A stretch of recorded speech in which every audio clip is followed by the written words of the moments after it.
Hello dear students, अगर आप भी IIT जेईई या फिर नीट का प्रिपरेशन कर रहे हैं या फिर आप क्लास 12th में भी हैं, फिर भी ये वीडियो लेक्चर आपके लिए बहुत बहुत बहुत ज़्यादा इंपॉर्टेंट होने वाला है, क्योंकि इसमें हम लोग HC वर्मा का जो एक्सरसाइज जो चैप्टर 29 है उसका एक्सरसाइज प्रॉब्लम कर रहे हैं और उसका क्वेश्चन नंबर 1 से लेकर 9 तक पिछले वीडियो में हम लोग कर चुके थे पिछले लेक्चर में, और इसमें हम लोग क्वेश्चन नंबर 10 से लेकर 20 तक करेंगे।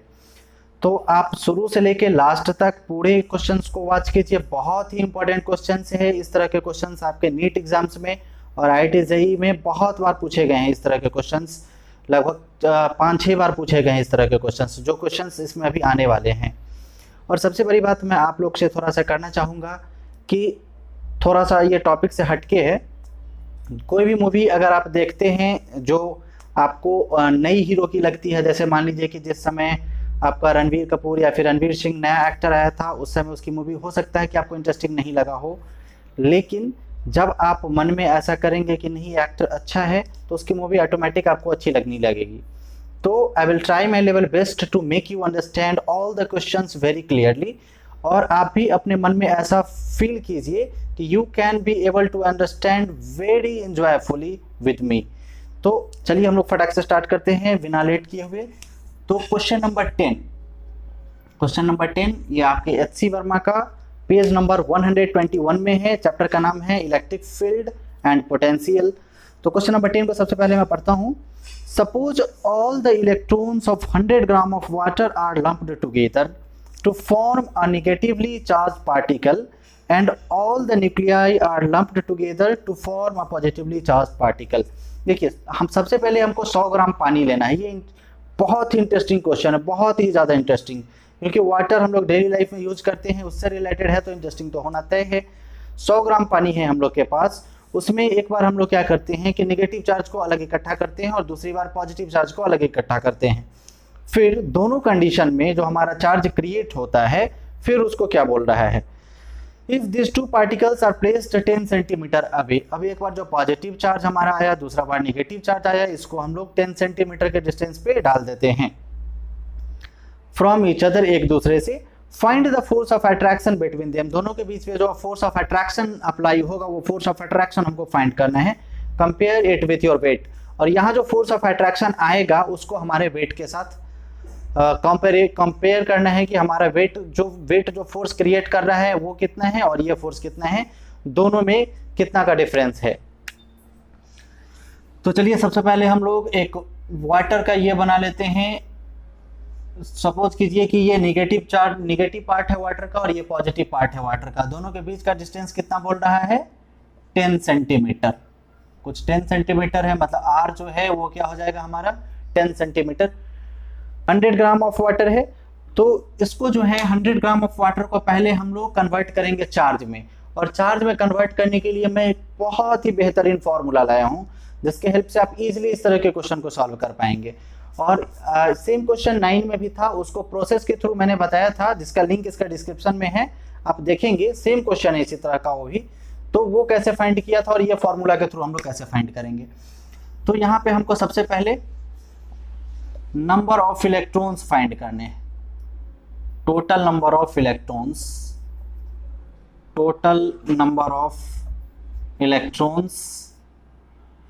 और प्रोटॉन्स।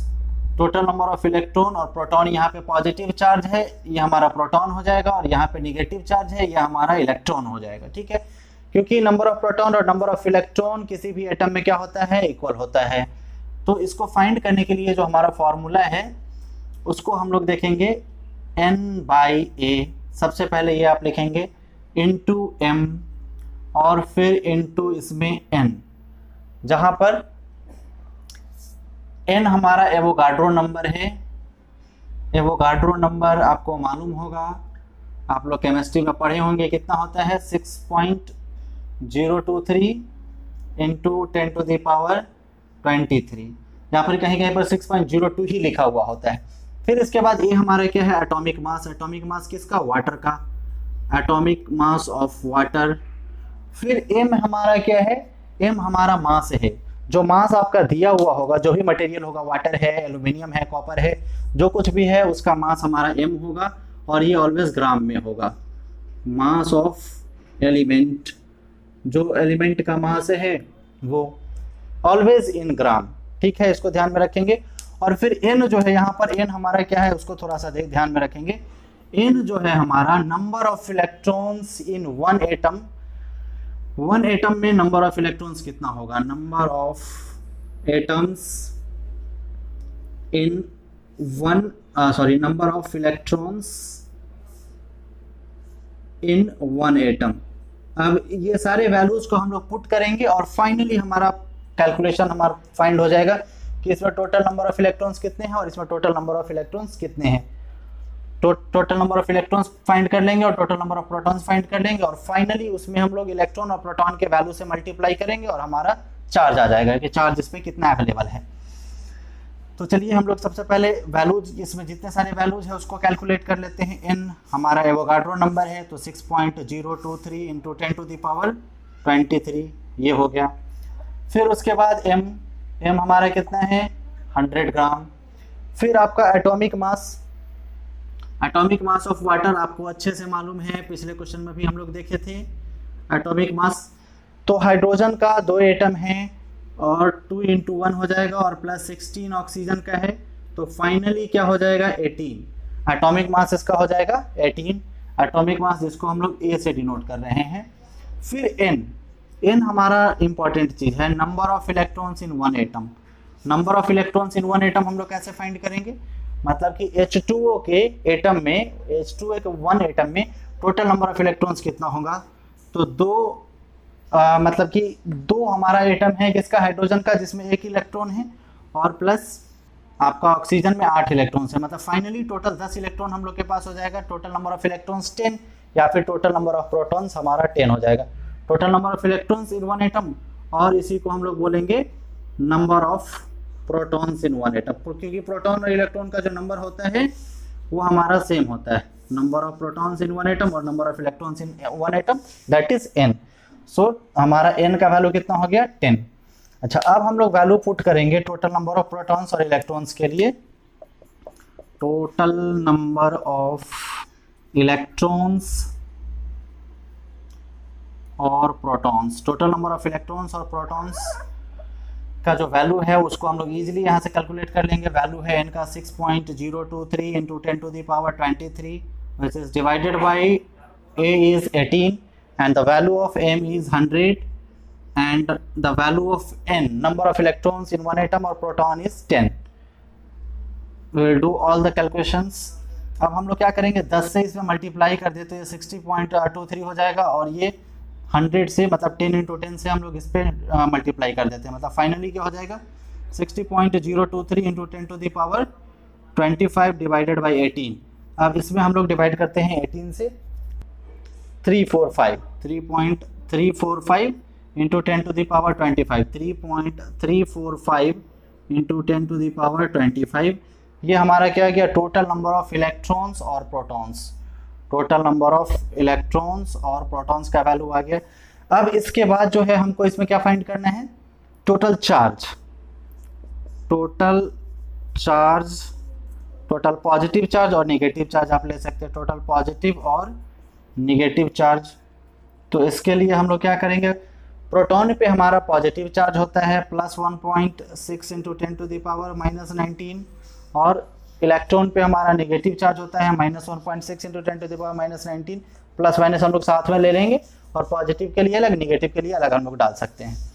फिर इनटू, अब टोटल पॉजिटिव चार्ज या नेगेटिव चार्ज, अब टोटल पॉजिटिव चार्ज या नेगेटिव चार्ज का नंबर इतना है, टोटल प्रोटॉन की संख्या या फिर इलेक्ट्रॉन की संख्या इतना है और एक प्रोटॉन या एक इलेक्ट्रॉन पे चार्ज हमारा इतना है।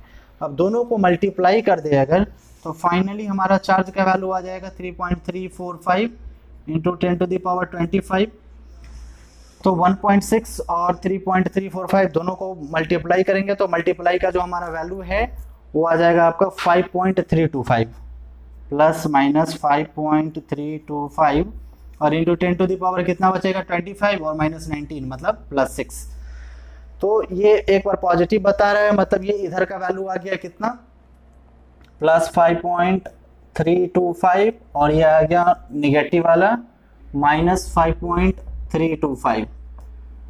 Into 10 to the power 6 into 10 to the power 6, इतना कूलम और इतना कूलम। दोनों चार्ज का वैल्यू आ गया, और दोनों चार्ज का वैल्यू के बाद हम लोग के पास दोनों के बीच का डिस्टेंस भी पता है, r इक्वल टू 10। तो फाइनली हम लोग कूलम्ब्स लॉ के फॉर्मूला पे वैल्यू पुट कर देंगे। तो कूलम्ब्स लॉ का फॉर्मूला के अकॉर्डिंग फोर्स क्या होता है, 1/4 pi epsilon naught into Q1 into Q2 by R square.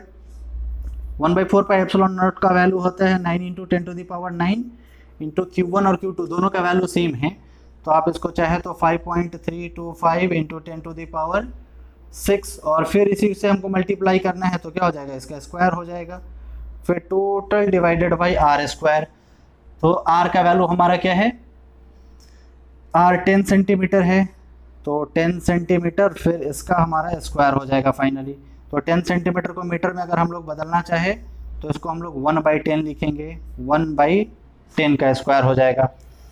फिर हम लोग कैलकुलेशन को इधर कर लेते हैं, बाकी बचे कैलकुलेशन को 5.325 का स्क्वायर करेंगे और 9 से मल्टीप्लाई करेंगे, तो फाइनली हम लोग को क्या मिलेगा, 262.44 262.44 इंटू 10 टू द पावर हम लोग के पास बचेगा यहाँ पे 12 + 9 21, और उसके बाद फिर यहाँ पे स्क्वायर करेंगे तो ये 2 भी उसमें ऐड हो जाएगा, मतलब कि 12 + 2 14 और +9 23, मतलब कि फाइनली हम लोग के पास 262.44 इंटू 10 टू द पावर 23, या फिर चाहे तो आप इसको इधर हम लोग शिफ्ट भी कर सकते हैं, 2.6244 into 10 to the power 25 Newton.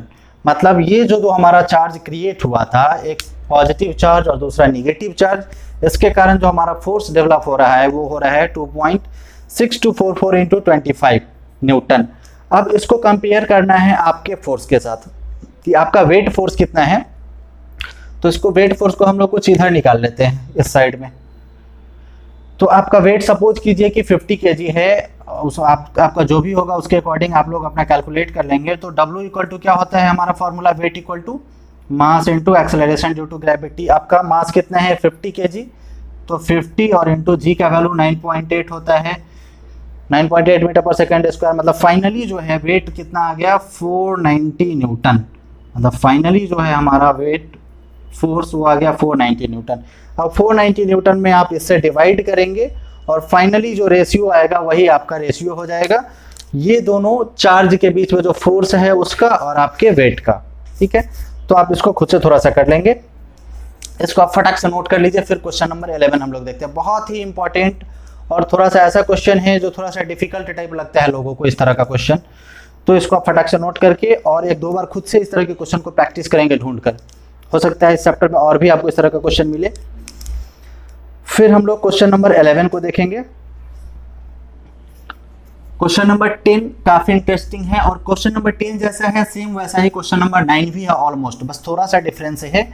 आप उसको क्वेश्चन नंबर 9 और 10 को बहुत केयरफुली बनाएंगे क्योंकि इस तरह का क्वेश्चन जो है आपके नीट एग्जाम में पहले भी पूछा हुआ है और मतलब काफी इंपॉर्टेंट क्वेश्चन है। इस तरह का क्वेश्चन एक्सपेक्ट किया जाता है कि पूछ सकता है आपके एग्जाम में, तो इसको आप केयरफुली 2-3 बार प्रैक्टिस कर लेंगे। और ये जो फॉर्मूला अभी मैंने बताया था, इस फॉर्मूला को आप थोड़ा सा मेमोराइज कर लेंगे क्योंकि काफ़ी इंपॉर्टेंट फार्मूला है। आप इसके थ्रू डायरेक्ट आप वैल्यू फाइंड कर सकते हैं, वैसे आपको एक प्रोसेस के थ्रू जाना होगा तो दिक्कत होगा। फिर क्वेश्चन नंबर 11 हम लोग देखते हैं। Consider a gold nucleus to be a sphere of radius 6.9 fermi in which protons and neutrons are distributed. हमको क्या करना है, एक गोल्ड का न्यूक्लियस लेने हैं जिसके स्फीयर का जो रेडियस है वो 6.9 फर्मी है, जिसमें प्रोटॉन और न्यूट्रॉन डिस्ट्रीब्यूटेड है, मतलब प्रोटॉन और न्यूट्रॉन पूरा फैला हुआ है। Find the force of repulsion between 2 proton situated at the largest separation. जिसमें 2 प्रोटॉन के बीच में हमको रिपल्सिव फोर्स फाइंड करना है जो लार्जेस्ट सेपरेशन पे हो। इमेजिन कीजिए कि ये गोल्ड का एक स्फीयर है, स्फीयर में क्या है, प्रोटॉन और न्यूट्रॉन पूरा स्प्रेड है। प्रोटॉन हमारा क्या है, जो लार्जेस्ट डिस्टेंस है उस पर देखना है। तो सपोज कीजिए स्फीयर है तो इसका लार्जेस्ट डिस्टेंस कहाँ होगा, एक इस कॉर्नर पे और दूसरा इस कॉर्नर पे, और बीच से हमारा क्या होगा, डायमीटर होगा। बीच से हमारा डायमीटर से एक चार्ज यहाँ पे होगा, दूसरा चार्ज यहाँ पे होगा। अब इसमें हमारा क्या दिया है, रेडियस दिया था 6.9 फर्मी। तो रेडियस जो दिया है उसका हम लोग डबल कर देंगे तो हमको डायमीटर मिल जाएगा। तो डायमीटर जो है वो दोनों चार्ज के बीच का डिस्टेंस हो जाएगा, और जो हमारा डिस्टेंस तो हमको पता है। फिर चार्ज के बारे में हमको क्या पता है कि चार्ज हमारा क्या है, दोनों पॉजिटिव चार्ज है, दोनों प्रोटॉन है। फिर हमको क्या फाइंड करना है, find the force of repulsion between protons situated at the largest separation. Why do this protons not fly apart under the repulsion, मतलब दोनों प्रोटॉन एक दूसरे पे कितना फोर्स अप्लाई कर रहा है वो हमको फाइंड करना है, और प्रोटॉन्स बाहर की तरफ क्यों नहीं भाग रहा है वो हमको बताना है कि ऐसा क्यों हो रहा है। तो सबसे पहले इसका हम लोग फिगर देखते हैं। बहुत ही इंटरेस्टिंग क्वेश्चन है और आसान भी है। सबसे पहले हम लोग के पास क्या है, एक गोल्ड का स्फीयर है। स्फीयर में बहुत सारा प्रोटॉन, बहुत सारा न्यूट्रॉन, बहुत सारा प्रोटॉन, बहुत सारा न्यूट्रॉन है, इसमें पूरा फैला हुआ है। ठीक, इसमें जो लार्जेस्ट सेपरेशन पे प्रोटॉन है, इसमें जो सबसे लार्जेस्ट सेपरेशन पे प्रोटॉन है, मतलब सबसे लार्जेस्ट सेपरेशन कहाँ होगा, सपोज कीजिए सेंटर है, तो एक अगर यहाँ पे है प्रोटॉन तो दूसरा हमारा कहाँ पे होगा, इसके सेंटर से क्रॉस करता हुआ यहाँ पर, यही हमारा सबसे लार्जेस्ट सेपरेशन होगा। अगर यहाँ ले तो ये छोटा हो जाएगा, यहाँ ले तो छोटा हो जाएगा। तो सबसे लार्जेस्ट सेपरेशन हमारा क्या होता है, यही होता है, उसका डायमीटर। सर्किल में आप पढ़े भी होंगे 10th में भी। तो यहाँ पे एक प्रोटॉन है, प्रोटॉन पे हमारा चार्ज कितना होता है, पॉजिटिव, और पॉजिटिव चार्ज का वैल्यू कितना होता है 1.6 into 10 to the power minus 19 coulomb. यहाँ भी और यहाँ पर भी सेम है, 1.6 into 10 to the power minus 19 coulomb, है ना। तो दोनों चार्ज का वैल्यू, अब दोनों के बीच का जो डिस्टेंस है वो कितना होगा। अब इसका कहना था कि ये जो रेडियस है, यहाँ पर ये जो रेडियस है, इस रेडियस का वैल्यू है 6.9 फर्मी। ये जो रेडियस है इसका वैल्यू है 6.9 फर्मी।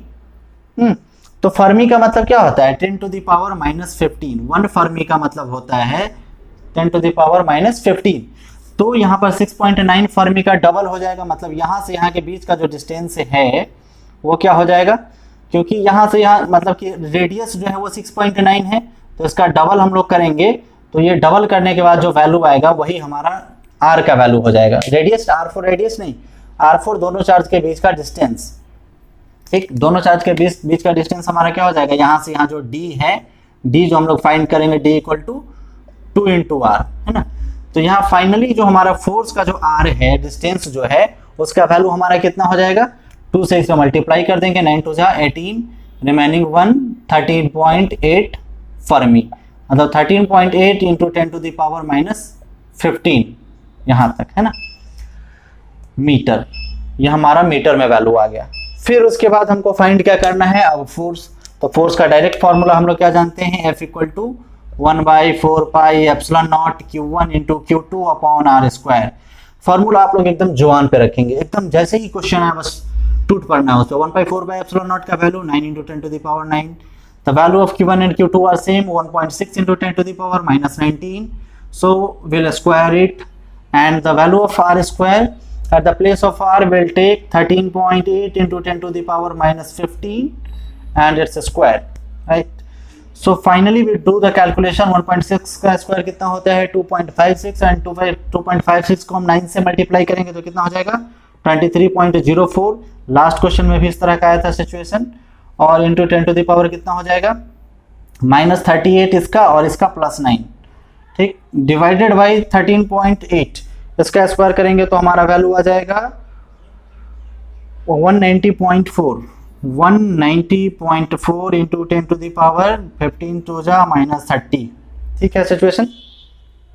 अच्छा, अब जो है हम लोग क्या करेंगे, दोनों को, इसको थोड़ा सा ऊपर हम लोग ले लेते हैं। ऊपर लेंगे तो क्या बचेगा हम लोग के पास, पहले एक स्टेप और कर देते हैं, 223.04 into 10 to the power minus 29, यहाँ पे माइनस 29 बचता है, और माइनस 30 को ऊपर ले जाएंगे तो प्लस 30 डिवाइडेड बाई 190.4। ठीक है, अब फाइनली इसमें हमारा 10 बचेगा, 10 से इसे मल्टीप्लाई कर देंगे, कितना हो जाएगा, यहाँ पे सिर्फ हमारा 10 बचा और 10 से मल्टीप्लाई करेंगे तो 230.4 विच इज डिवाइडेड बाई 190.4। फाइनली जब आप इसको डिवाइड करेंगे तो डिवाइड करने के बाद जो हमारा वैल्यू आता है वो आता है 1.22, तो इसका वैल्यू हो जाएगा 1.22 न्यूटन। यही फोर्स हमको कैलकुलेट करना था कि दोनों प्रोटॉन जो है एक दूसरे पे कितना फोर्स अप्लाई करेंगे तो फोर्स का वैल्यू हमारा कितना हो जाएगा 1.22 न्यूटन। अब इस क्वेश्चन का जो हमारा सेकेंड पार्ट था थोड़ा सा, वो क्या बोल रहा था, why do this protons not fly apart under the repulsion. अब प्रोटॉन है तो प्रोटॉन पे पॉजिटिव चार्ज है दोनों पे, तो एक दूसरे को रिपेल तो करेगा ही, लेकिन इसमें इलेक्ट्रॉन भी रिवॉल्व कर रहा होता है।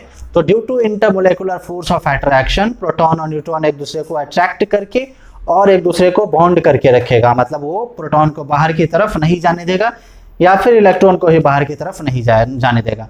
मतलब कि इंटरमोलेकुलर फोर्स ऑफ अट्रैक्शन के कारण प्रोटॉन और न्यूट्रॉन दोनों एक दूसरे से हमारा क्या है, जुड़ा हुआ रहेगा। फिर इसके बाद क्वेश्चन नंबर 12 को हम लोग देखते हैं। आप लोग पहले क्वेश्चन नंबर 11 को फटाक से नोट कर लीजिए। क्वेश्चन नंबर 11 को फटाक से नोट कर लीजिए, बहुत ही सिंपल था, इसमें कुछ था नहीं। फिर हम लोग अब क्वेश्चन नंबर 12 को देखेंगे। क्वेश्चंस आसान होते हैं, बस आपको थोड़ा सा उसका कॉन्सेप्ट पकड़ना है कि क्वेश्चन में एक्चुअली हमको फॉर्मूला कौन सा अप्लाई करना है, और आपको थोड़ा सा कैलकुलेशन स्ट्रॉन्ग करना है फिजिक्स के लिए। केमिस्ट्री में भी कैलकुलेशन का जरूरत है, लेकिन कैलकुलेशन को आपको थोड़ा सा ज़्यादा स्ट्रॉन्ग करना पड़ेगा। और एटलीस्ट 50 तक का स्क्वायर तो आपको जुबान पे याद होना चाहिए कि 50 तक का स्क्वायर क्या होगा। जैसे सपोज कि 48 का स्क्वायर कहीं पे आ गया तो फटाक से हो जाना चाहिए कि कितना होगा। फिर हम लोग क्वेश्चन नंबर 12 को देख रहे थे, देखिए ध्यान से क्वेश्चन नंबर 12 को। टू इंसुलेटिंग स्मॉल स्फेयर्स, दो हम लोग के पास इंसुलेटिंग स्मॉल स्फेयर है, इंसुलेटिंग है, स्मॉल है, स्फेयर है। तो हम सब लोग क्रिकेट खेलते हैं, तो हम लोग अपना जो टेनिस वाला बॉल होता है उसको इमेजिन करते हैं कि हम लोग दो टेनिस के बॉल को ले लिए, वही हमारा स्मॉल इंसुलेटिंग स्फेयर है। फिर क्या है, रब्ड अगेंस्ट ईच अदर, दोनों को क्या किया जाता है, एक दूसरे से रगड़ा जाता है। दो टेनिस बॉल को हम लोग एक दूसरे से रब कर रहे हैं, रगड़ रहे हैं। फिर क्या है, एंड प्लेस्ड 1 सेंटीमीटर अपार्ट, दोनों को एक दूसरे से रगड़ के 1 सेंटीमीटर की दूरी पे हम लोग डाल देते हैं। फिर क्या बोलता है आगे, if they attract each other with a force of 0.1 Newton, 1 centimetre रगड़ कर हम लोग 1 सेंटीमीटर की दूरी पर डाल देते हैं। फिर इसके बाद इस पे जो फोर्स अप्लाई होता है एक दूसरे के प्रति वो कितना होता है, 0.1 न्यूटन का फोर्स होता है। How many electrons were transferred from one sphere to other during rubbing. अब ये पूछ रहा है कि एक स्फीयर और दूसरा स्फीयर दोनों को जो हम लोग रब कर रहे हैं, तो रब करने के बाद एक स्फीयर से दूसरे स्फीयर में कितना इलेक्ट्रॉन ट्रांसफर हो रहा है। ये कॉन्सेप्ट हम लोग पहले से जानते हैं कि जब दो बॉडी को हम लोग आपस में रब करते हैं तो रब करने के बाद क्या होता है, इलेक्ट्रॉन का ट्रांसफर होता है एक बॉडी से दूसरे बॉडी में। वो कैसे होता है, जिसका इंटरमोलेकुलर फोर्स ऑफ अट्रैक्शन वीकर होता है वो इलेक्ट्रॉन को लूज करता है, और जिसका इंटरमोलेकुलर फोर्स ऑफ अट्रैक्शन स्ट्रांग होता है वो इलेक्ट्रॉन को गेन करता है। जो इलेक्ट्रॉन को लूज करता है उस पर पॉजिटिव चार्ज आ जाता है, जो इलेक्ट्रॉन को लूज करता है उस पर जो इलेक्ट्रॉन को लूज करता है उस पर पॉजिटिव चार्ज, और जो इलेक्ट्रॉन को गेन करता है उस पर निगेटिव चार्ज आ जाता है। ठीक है, तो वही हमको पूछ रहा है कि यहाँ पे एक पे पॉजिटिव एक पे निगेटिव चार्ज आ जाएगा, तो दोनों के बीच जो इंटरमोलेकुलर फोर्स ऑफ अट्रैक्शन अप्लाई हो रहा है वो तो हमको मालूम है। फिर हमको फाइंड क्या करना है, फिर हमको फाइंड करना है कि कितना इलेक्ट्रॉन ट्रांसफर हो रहा है। मतलब कि इसमें पहले हमको चार्ज का वैल्यू फाइंड करना है जो हमको नहीं पता है, चार्ज का वैल्यू कितना है, और फिर नंबर ऑफ इलेक्ट्रॉन्स हमको फाइंड करने हैं। तो इसके लिए सबसे पहले हम लोग एक फिगर को ड्रा कर लेते हैं। ये हमारा क्वेश्चन नंबर 12 है, I think so, question number 12। फिर इस पे सपोज कीजिए कि दो चार्ज है, दोनों चार्ज का वैल्यू हम लोग कुछ क्यू ले लेते हैं, क्योंकि एक बॉडी में से जितना इलेक्ट्रॉन निकलेगा दूसरी बॉडी में उतना ही इलेक्ट्रॉन जाएगा। सपोज कीजिए कि ये इसमें से इलेक्ट्रॉन निकल के इसमें ट्रांसफर होकर जा रहा है, तो इस पर पॉजिटिव चार्ज हम लोग ले लेते हैं, इस पर निगेटिव चार्ज ले लेते हैं। ये गेन कर रहा है और ये लूज कर रहा है, और दोनों के बीच का डिस्टेंस कितना बोल रहा है, शायद 1 सेंटीमीटर, 1 सेंटीमीटर बोल रहा है। तो आर का जो वैल्यू है वो हम लोग ले लेंगे 1 सेंटीमीटर, और 1 सेंटीमीटर को मीटर में अगर हम लोग कन्वर्ट करें तो 1/100 metre, R equal to 1/100 metre. और दोनों जो एक दूसरे पे फोर्स अप्लाई कर रहा है, कौन सा फोर्स अप्लाई कर रहा है, अट्रैक्टिव। तो ये फोर्स का जो हमारा वैल्यू है, ये फोर्स का वैल्यू बोल रहा है 0.1 न्यूटन है। ठीक है, तो सबसे पहले हम लोग चार्ज का वैल्यू फाइंड कर लेंगे। चार्ज का वैल्यू फाइंड करने के लिए हम लोग कौन सा फॉर्मूला अप्लाई करेंगे, same Coulomb's law, 1/4 pi epsilon not into Q1 into Q2 by R square. The value of force is 0.1 Newton, and the value of 1/4 pi epsilon naught we already know, 9 into 10 to the power 9 Newton meter square per coulomb square, and the value of Q1 and Q2 are just Q into Q. because we have to take only positive part or else we can take only magnitude in the mod. हम लोग सिर्फ mod वाला portion लेते हैं, मतलब positive portion ही लेते हैं, इसलिए q इंटू क्यू, एक चार्ज का वैल्यू q, दूसरा का भी q, divided by r square, the value of r is 1/100 metre. 1 centimetre को हम लोग मीटर में डिवाइड करेंगे तो 100 से डिवाइड करना है, 1/100 का स्क्वायर, ठीक है। या फिर आप चाहे तो इसका 2 का भी स्क्वायर कर सकते हैं, लेकिन 100 का ही रहने दीजिए, कुछ फर्क नहीं पड़ता। फाइनली अब हमको क्या करना है, q का वैल्यू फाइंड करना है, तो q into Q is Q square, okay. और यहाँ पर 100 का स्क्वायर करेंगे तो 10 टू द पावर 4 हो जाएगा। यहाँ पर हम लोग 100 का स्क्वायर करेंगे तो 10 टू द पावर 4 हो जाएगा, तो 0.1 is equal to 9 into 10 to the power 4 already है हम लोग के पास, 9 इंटू 10 टू द पावर 9 है, और यहाँ पर 10 टू द पावर 4 जाके इसमें ऐड हो जाएगा, तो ये 13 हो जाएगा फाइनली, इंटू क्यू स्क्वायर। तो Q square is equal to 0.1 divided by, ये इधर दोनों मल्टीप्लाई में है, इसको हम लोग नीचे लाएंगे तो डिवीजन वाले फॉर्म में आ जाएगा, तो 0.1 is divided by 9 into 10 to the power 13। अब 10 टू द पावर 13 है, और यहाँ से डेसिमल को हम लोग हटाएंगे तो क्या होगा, नीचे आके 10 से मल्टीप्लाई हो जाएगा, मतलब इसको हम लोग 10 टू द पावर 14 भी लिख सकते हैं, आगे हम लोग लिख देते हैं। फिर q इक्वल टू क्या हो जाएगा, root under 1/9 into 10 to the power 14, ठीक है। अब 1/9, तो 9 का रूट हमारा स्क्वायर रूट क्या होता है, 1/3, और यहाँ पे 14 का क्या हो जाएगा, जस्ट 10 टू द पावर 7। ये कैसे होगा, 10 टू द पावर 14 है तो हम लोग क्या जानते हैं, इसको हम लोग 10 टू द पावर 7, और या फिर इसको 14 ही आप रहने दें, और जो हमारा स्क्वायर रूट है, स्क्वायर रूट का मतलब होता है 1/2, 2 से हमारा 7 टाइम्स में कैंसिल हो जाएगा, नॉर्मल कैलकुलेशन है ये, शायद आप लोग जानते भी होंगे। तो जस्ट स्क्वायर रूट करने पे हमारा 7 आ जाएगा। फाइनली इसको हमको ऊपर लेके जाना है, तो इसको जब हम लोग ऊपर ले जाएंगे तो क्या हो जाएगा, 0.33 इंटू 10 टू द पावर -7, ये हमारा किसका वैल्यू आ गया, चार्ज का वैल्यू आ गया। अब जो हमारा चार्ज का वैल्यू आ गया ये, या फिर अगर आप चाहे तो इसको इतना पे भी रहने दे सकते हैं, कोई प्रॉब्लम नहीं है, क्योंकि आगे तो हमको वैल्यू फाइंड ही करना है। किसका वैल्यू फाइंड करना है, नंबर ऑफ इलेक्ट्रॉन्स। अब कितना नंबर ऑफ इलेक्ट्रॉन्स इसमें से निकलता है और कितना नंबर ऑफ इलेक्ट्रॉन्स इसमें जाता है, इस चीज़ को हमको थोड़ा सा देखना है, ठीक है। तो इसके लिए हम लोग कौन सा फॉर्मूला अप्लाई करेंगे, एक फॉर्मूला हम लोग जानते हैं क्वांटाइजेशन ऑफ चार्ज का, जब हम लोग रब करते हैं तो कितना इलेक्ट्रॉन ट्रांसफर होता है, इसके लिए क्वांटाइजेशन ऑफ इलेक्ट्रिक चार्ज का फॉर्मूला हम लोग जानते हैं, Q इक्वल टू +- अब यहाँ पे चार्ज का वैल्यू हमारा कितना है, 1/3 into 10 to the power 7, 1/3 into 10 to the power 7, and the value of n we have to find, कि नंबर ऑफ इलेक्ट्रॉन्स कितना है वो हमको फाइंड करना है, and the value of E 1.6 into 10 to the power -19। Finally n का जो हमारा वैल्यू है, वो n का वैल्यू क्या हो जाएगा, n इज इक्वल टू 1/3, ये हमारा इधर मल्टीप्लाई में इधर आके जस्ट हमारा डिवीजन वाले फॉर्म में आ जाएगा, मतलब इसके साथ मल्टीप्लाई वाले फॉर्म में आ जाएगा, 3 into 10 to the power 7 into 1.6 into 10 to the power -19, ठीक है। अब 16 3 जा 4.8, 1/4.8 इंटू 10 टू द पावर 7, या फिर 7 को नहीं करके हम लोग यहीं पर डायरेक्ट कैलकुलेट कर देते हैं, 7 और 19, ये निगेटिव 12 हमारा बचेगा यहाँ पे, तो इंटू 10 टू द पावर -12, और ये 12 को हम लोग चाहे तो ऊपर ले जा सकते हैं, फिर ऊपर ले जाएंगे तो क्या हो जाएगा, 10 टू द पावर +12 हो जाएगा, और 10 टू द पावर +12 को हम लोग ऐसे करते हैं, 10 इंटू 10 टू द पावर 11 लिख देते हैं, डिवाइडेड बाई 4.8। अब इससे हम लोग इसमें इजीली डिवाइड कर सकते हैं 10 में। 10 में अगर हम लोग डिवाइड करेंगे तो कितना हो जाएगा, 2.08 टाइम्स में ये हमारा कैंसिल होता है। Finally the value we will get is 2.08 into 10 to the power 11, so the number of electron will get transferred as 2.08 into 10 to the power 11। मतलब कि जब दोनों बॉल को हम लोग रब कर रहे थे, दोनों टेनिस बॉल को हम लोग रगड़ रहे थे, तो उस समय जो ये फोर्स डेवलप हुआ है इतना डिस्टेंस पे रखने पे, तो कितना इलेक्ट्रॉन ट्रांसफर किया उसने, 2.08 into 10 to the power 11 electrons एक बॉडी से दूसरे बॉडी में ट्रांसफर हुआ, ठीक है। तो इसको आप फटाक से नोट कर लेंगे। सबसे पहले हम लोग ऐसे जाएंगे और फिर ऐसे जाएंगे, फटाक से इसको आप नोट कर लीजिए। इंटरेस्टिंग क्वेश्चन था और आसान भी था, बस थोड़ा सा दिमाग लगा देना था, कुछ खास नहीं था। तो इस तरह के क्वेश्चंस आपके मतलब देखने में तो आसान होते हैं पर थोड़ा सा लेंदी होता है कैलकुलेशन की वजह से। तो आप कैलकुलेशन को थोड़ा सा स्ट्रांग बनाइए और जितना ज़्यादा प्रैक्टिस करेंगे उतना ज़्यादा बेनिफिट में आप रहेंगे। और इसके लिए जो है आपको HC वर्मा फॉलो करना बहुत ज़रूरी है, क्योंकि HC वर्मा में नंबर ऑफ प्रॉब्लम्स काफ़ी ज़्यादा हैं और बहुत ही इंटरेस्टिंग और इम्पोर्टेंट टाइप क्वेश्चंस हैं। फिर हम लोग क्वेश्चन नंबर 13 की तरफ मूव करते हैं।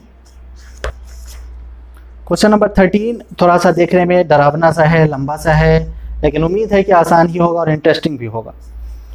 NaCl मोलेकुल, NaCl मतलब आपका sodium chloride, molecule is bound due to electric force between the sodium and chlorine ions when one electron of sodium is transferred to chlorine। NaCl sodium chloride का जो हमारा molecule है वो कैसे फॉर्म होता है? इलेक्ट्रोस्टैटिक फोर्स के कारण या फिर इलेक्ट्रिक फोर्स के कारण बोलिए। जब सोडियम से एक इलेक्ट्रॉन निकलता है, यानी सोडियम पे पॉजिटिव चार्ज आता है, जो इलेक्ट्रॉन को डोनेट करता है उस पर हमेशा पॉजिटिव चार्ज आता है, हमेशा इस चीज़ को ध्यान रखेंगे। तो सोडियम एक इलेक्ट्रॉन को डोनेट करता है और क्लोरीन एक इलेक्ट्रॉन को गेन करता है, तो NaCl हमारा फॉर्म होता है। ठीक है, फिर क्या है question? Taking the separation between ions to be 2.75 into 10⁻⁻8 centimetre. अब जो इलेक्ट्रॉन है 1 इलेक्ट्रॉन ट्रांसफर हुआ है, तो 1 इलेक्ट्रॉन ट्रांसफर होने के कारण इस पे भी चार्ज क्रिएट हो गया, पॉजिटिव चार्ज सोडियम पे, क्लोरीन पे निगेटिव चार्ज, और दोनों के बीच का जो डिस्टेंस है वो हमको दे रखा है, R का वैल्यू 2.75 इंटू 10⁻⁸ सेंटीमीटर है। Find the force of attraction between them, दोनों के बीच फोर्स ऑफ अट्रैक्शन हमको फाइंड करना है। State the assumptions if any that you have made. जो कुछ assumption तो हमको करना ही नहीं है, सब कुछ पहले से हमको पता है। तो सबसे पहले हमको क्या करना है? 13 है या 14 है? 13। सपोज कीजिए कि यहाँ पर एक सोडियम का एटम है, यहाँ पे क्लोरीन है। तो सोडियम हमारा क्या करेगा? एक इलेक्ट्रॉन को डोनेट करेगा, मतलब इस पे पॉजिटिव चार्ज आ जाएगा, इस पे निगेटिव चार्ज आ जाएगा। कितना इलेक्ट्रॉन ट्रांसफर हो रहा है? 1 इलेक्ट्रॉन। तो इस पे पॉजिटिव, यहाँ पे पॉजिटिव चार्ज आ जाएगा 1.6 इंटू 10⁻⁻19 कूलम। यहाँ पर निगेटिव चार्ज आ जाएगा -1.6 इंटू 10⁻⁻19 कूलम। ठीक है, दोनों चार्ज के बीच का डिस्टेंस कितना बोल रहा है? R का वैल्यू 2.75 इंटू 10⁻⁻8, 2.75 इंटू 10⁻⁻8 सेंटीमीटर है।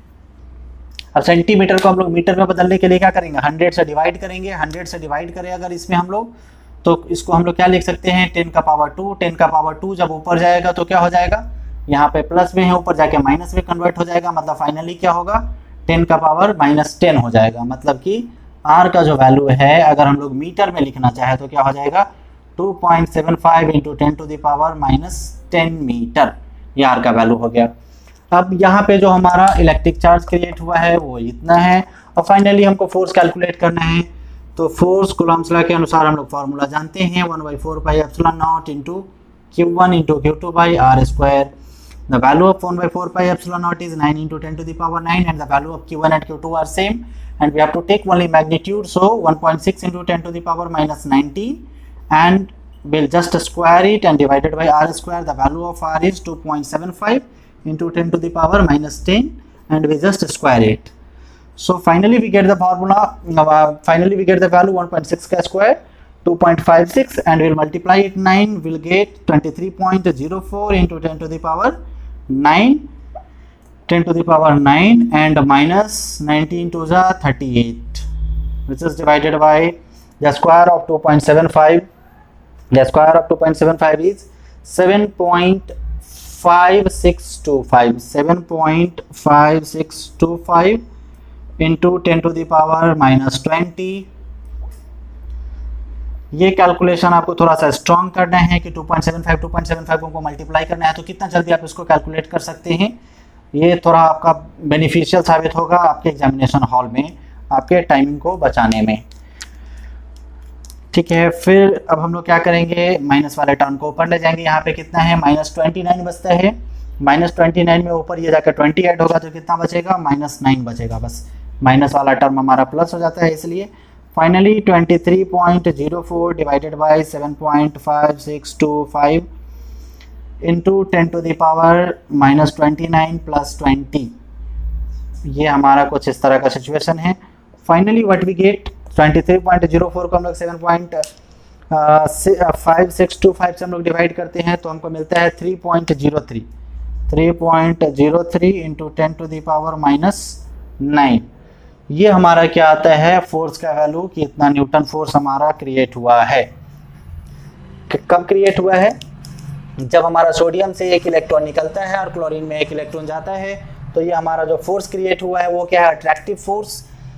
ये इसको क्लोरीन इसको अपनी तरफ अट्रैक्ट कर रहा है और सोडियम क्लोरीन को अपनी तरफ अट्रैक्ट कर रहा है। So this force is attractive in nature. Okay, so ये जस्ट डाउनलोड इट, उसको फटाक से नोट कीजिए। फिर हम लोग क्वेश्चन नंबर 14 को देखते हैं। ये भी आपका सिंपल क्वेश्चन ही था, आसान था लेकिन इंटरेस्टिंग था। तो ज़रूरत है बस आप लोग को ज़्यादा से ज़्यादा नंबर ऑफ क्वेश्चंस की प्रैक्टिस की। इसके बाद जैसे ही हम लोग ये क्वेश्चंस कंप्लीट करेंगे HC वर्मा का, इसके बाद फिर हम लोग NCERT का क्वेश्चन भी करेंगे और कोशिश करेंगे रेसनिक हेलिडे का भी क्वेश्चन करें। तो आपको ज़्यादा से ज़्यादा नंबर ऑफ प्रॉब्लम्स करवाने का मैं कोशिश करूँगा। इसका फिर क्वेश्चन नंबर 14 है हमारा, find the ratio of electric and gravitational forces between two protons. सिर्फ एक सेंटेंस का क्वेश्चन है लेकिन बेहद इंपॉर्टेंट और इंटरेस्टिंग भी है और इसमें आपको फंसने का भी चांस है, तो इसको ध्यान से समझिए। Find the ratio of electric and gravitational forces between two protons. दो प्रोटॉन है हम लोग के पास, ठीक है, और इसके बीच में हमको क्या फाइंड करना है, रेशियो। किसका रेशियो फाइंड करना है, इलेक्ट्रिक फोर्स और ग्रेविटेशनल फोर्स का। अब देखिए इसको थोड़ा ध्यान से समझेंगे। क्वेश्चन नंबर 14 है, I think so, question number 14। दो प्रोटॉन हैं, तो सबसे पहले हम लोग इलेक्ट्रिक फोर्स एक साइड लिख लेते हैं। एक तरफ हम लोग इलेक्ट्रिक फोर्स फाइंड करेंगे और एक तरफ ग्रेविटेशनल फोर्स। एक तरफ इलेक्ट्रिक फोर्स, दूसरी तरफ हम लोग ग्रेविटेशनल फोर्स फाइंड करेंगे। दोनों फोर्स हम लोग एक साथ फाइंड करेंगे। तो इलेक्ट्रिक फोर्स फाइंड करने के लिए हमको क्या चाहिए, इलेक्ट्रिक चार्ज चाहिए। तो हम लोग के पास क्या है, दो प्रोटॉन है, एक प्रोटॉन इधर है और एक प्रोटॉन इधर है, ठीक। तो दोनों प्रोटॉन के बीच जो हमारा फोर्स अप्लाई होगा वो रिपल्सिव नेचर का फोर्स होगा। ये इसको उधर रिपेल कर रहा होगा, ये इसको इधर रिपेल कर रहा होगा। और प्रोटॉन पे जो चार्ज का वैल्यू होता है वो होता है +1.6 into 10 to the power -19 coulomb. यहाँ पर भी सेम हो जाएगा 10 टू द पावर -19 कूलम, ठीक है। इसके बाद दोनों के बीच का जो डिस्टेंस है वो क्वेश्चन में कुछ नहीं दिया हुआ है, मतलब इसको हम लोग r कंसीडर कर लेते हैं। सेम सिचुएशन ग्रेविटेशनल फोर्स में है। तो ग्रेविटेशनल फोर्स किसके बीच लगता है, दो मास के बीच में लगता है, और इलेक्ट्रिक फोर्स किसके बीच में लगता है, दो चार्ज के बीच में। तो यहाँ पे जो ग्रेविटेशनल फोर्स लगेगा दो प्रोटॉन के बीच में, वो दोनों प्रोटॉन के मास के बीच में लगेगा। तो प्रोटॉन का मास कितना होता है, m1, प्रोटॉन का मास, यहाँ भी इसका, यहाँ पे भी एक प्रोटॉन का मास और यहाँ पे भी एक प्रोटॉन का मास। तो प्रोटॉन का जो मास है वो होता है 1.67। ये वैल्यूज आपको हमेशा याद रखने हैं कि इलेक्ट्रॉन पे कितना चार्ज, प्रोटॉन पे कितना चार्ज, इलेक्ट्रॉन पे कितना मास, प्रोटॉन पे कितना मास, इसको आप मेमोराइज कर लेंगे, बहुत इंपॉर्टेंट है। 1.67 into 10 to the power -27 kg। फिर दूसरा प्रोटॉन जो है हमारा, इसका भी मास, इसको हम लोग m2 मान लेते हैं, 1.67 into 10 to the power -27 kg। फिर दोनों के बीच का डिस्टेंस हमको नहीं मालूम, फिर यहाँ पे हम लोग r कंसीडर कर लेते हैं, क्योंकि दोनों के बीच का जो डिस्टेंस है वो क्या होगा, सेम ही होगा, ठीक। इसके बाद जो है इलेक्ट्रिक फोर्स का हमारा फॉर्मूला जो हम लोग जानते हैं कूलम्ब लॉ से, वो क्या होता है, 1/4 pi epsilon naught into Q1 into Q2 upon r²। So we will just put the values. इस फोर्स को हम लोग E लगा देते हैं क्योंकि ये इलेक्ट्रिक फोर्स है, तो हम लोग को थोड़ा सा सुविधा होगा आगे कैलकुलेट करने में। Fe, तो the value of 1/4 pi epsilon naught is 9 into 10 to the power 9, and Q1 Q2 का वैल्यू कितना है, 1.6 इंटू 10 टू द पावर -19 का स्क्वायर, क्योंकि इतना इंटू इतना दोनों तो सेम ही है, तो हम लोग डायरेक्ट स्क्वायर कर देते हैं, डिवाइडेड बाय r²। अच्छा, अब ग्रेविटेशनल फोर्स का फॉर्मूला निकालने के लिए हम लोग 11th के चैप्टर 6 ग्रेविटेशन में चलते हैं। ग्रेविटेशन फोर्स फाइंड करने का हमारा फॉर्मूला क्या होता है, ग्रेविटेशनल फोर्स फाइंड करने का हमारा फॉर्मूला होता है G into m1 into m2 by r²। यहाँ पर G हमारा क्या है, यूनिवर्सल ग्रेविटेशनल कांस्टेंट है, जिसका वैल्यू कितना होता है, 6.67 इंटू 10 टू द पावर -11 होता है, 6.67। तो इसको लोग शॉर्ट में 6.7 भी ले लेते हैं इंटू 10 टू द पावर -11। यह हमारा फोर्स ड्यू टू ग्रेविटेशन है, और m1 और m2 का वैल्यू हमारा सेम है दोनों मास का, that is 1.67 into 10 to the power -27 the whole square, which is divided by r²। अब जो क्वेश्चन हमारा बोल रहा था, क्वेश्चन बोल रहा था find the ratio of electric and gravitational forces. अब इलेक्ट्रिक फोर्स और ग्रेविटेशनल फोर्स का हमको रेशियो फाइंड करना है, मतलब हमको क्या फाइंड करना है, फोर्स ऑफ इलेक्ट्रिक या और विच is divided by gravitational force which is divided by Fg। ठीक है, तो दोनों का वैल्यू हम लोग पुट कर देते हैं। Fe का वैल्यू कितना है 9 इंटू 10⁻9 इंटू इसका स्क्वायर अगर हम लोग करें तो कितना हो जाएगा 2.56 into 10⁻−38 divided by r square and the whole is divided by 6.67 और 6.7 into 10⁻11 into the square of 1.67 is the square of 1.67 is 2.7889 into 10⁻54 which is divided by r square. Finally r and r will get cancelled. Finally we cancel it, r square and r square, and now this whole will be divided by this whole, so we will get as 9 into 2.56 you already know very well 23.04। मुझे लगता है ये आपको याद भी हो गया होगा, इतना बार हम लोग कैलकुलेट किए हैं। इंटू 10 टू द पावर कितना हो जाएगा -29, -38 है और +9 है तो -29 बचेगा, विच इज डिवाइडेड बाई, इसको हम लोग मल्टीप्लाई करेंगे 6.7 एंड 2.7889 को, इसको मल्टीप्लाई करने पर हमको मिलता है 18.68 into 10 to the power -65। Now we'll take -65 and we'll add in this 10 to the power -29. Finally what we get 23.04 divided by 18.68। इसमें हम लोग इससे डिवाइड करते हैं तो हमको वैल्यू मिलता है 1.23 इंटू 10 टू दी पावर कितना -29 है और +65 है, तो फाइनली हमको कितना मिलता है यहाँ से 36 मिलता है। सो फाइनली जो इसका रेशियो है, किसका रेशियो है, फोर्स इलेक्ट्रिक फोर्स और ग्रेविटेशनल फोर्स का, किसके, दो प्रोटॉन के बीच में, उसका वैल्यू क्या मिलता है हमको 1.23 into 10 to the power 36 newton. यही हमारा इलेक्ट्रिक फोर्स का वैल्यू है दोनों चार्ज के, और जो हमारा ग्रेविटेशनल फोर्स है इसके रेशियो का। ठीक, रेशियो है तो न्यूटन हमारा कैंसिल, जस्ट यही हमारा आंसर हो जाएगा, क्योंकि रेशियो फाइंड करना है तो यही हमारा आंसर हो जाएगा। फटाक से आप इसको नोट कर लीजिए, बहुत इंटरेस्टिंग क्वेश्चन था। कभी कभी आपको इस तरह का और भी तरह का क्वेश्चन मिल सकता है कि इलेक्ट्रिक फोर्स ग्रेविटेशनल फोर्स है, इसके अलावा और भी तरह का फोर्स आपको मिल सकता है, तो आपको ये फोर्सेस का जो फार्मूलाज है वो ध्यान में रखने हैं। ऐसा नहीं है कि आप 12th में हैं तो 11th के फार्मूलाज आप भूल जाएंगे, क्योंकि IIT और नीट के एग्जाम में जो क्वेश्चन आपसे पूछे जाएंगे वो 11th और 12th का कुछ मिक्सचर टाइप होगा, मतलब कि 11th के पोर्शन का भी आपको 12th में ज़रूरत पड़ सकता है। ठीक है, तो फटाक से नोट कर लीजिए। इसके बाद हम लोग क्वेश्चन नंबर 15 देखते हैं। ये क्वेश्चन जो था थोड़ा सा कॉन्सेप्चुअल था, आपको थोड़ा सा ब्रेनस्टॉर्म करने की ज़रूरत थी। तो इस तरह के क्वेश्चन ही आपके एग्जाम्स में पूछे जाते हैं, आपके जो कॉम्पिटिटिव एग्जाम्स होते हैं उसमें इस तरह के क्वेश्चन ही काफ़ी इंपॉर्टेंट होते हैं। और बार बार मैं यही चीज़ रिपीट करूँगा कि जितना ज़्यादा आप प्रैक्टिस करेंगे उतना ज़्यादा आप परफेक्ट होंगे। आप कैलकुलेशन को स्ट्रॉन्ग कीजिए और ज़्यादा से ज़्यादा प्रैक्टिस कीजिए। फिर हम लोग क्वेश्चन नंबर 15 को देखते हैं। क्वेश्चन नंबर 15 आप लोग पढ़ेंगे। Suppose an attractive nuclear force acts between two protons. मान लीजिए कि दो प्रोटॉन के बीच में अट्रैक्टिव फोर्स एक्ट हो रहा है, अट्रैक्टिव न्यूक्लियर फोर्स एक्ट हो रहा है, which is written as F equal to C E to the power minus K R divided by R square. मतलब कि जो दो प्रोटॉन के बीच में जो अट्रैक्टिव फोर्स एक्ट हो रहा है, ठीक है, अट्रैक्टिव न्यूक्लियर फोर्स, उसका वैल्यू है F इक्वल टू सी ई के power minus K R by R square. मतलब ये अपना एक अलग से फॉर्मूला दे रहा है, ये कुछ भी दे रहा है, वो हमको मानकर चलना है कि ये जो न्यूक्लियर फोर्स है उसका वैल्यू है। फिर इसमें ए पोर्शन है, write down the dimensional formula and appropriate SI unit of C and K. ये जो फार्मूला है एफ वाला, इसमें सी और के का यूज किया गया है, उसका हमको एसआई यूनिट और उसका डायमेंशन हमको लिखना है कि क्या होगा।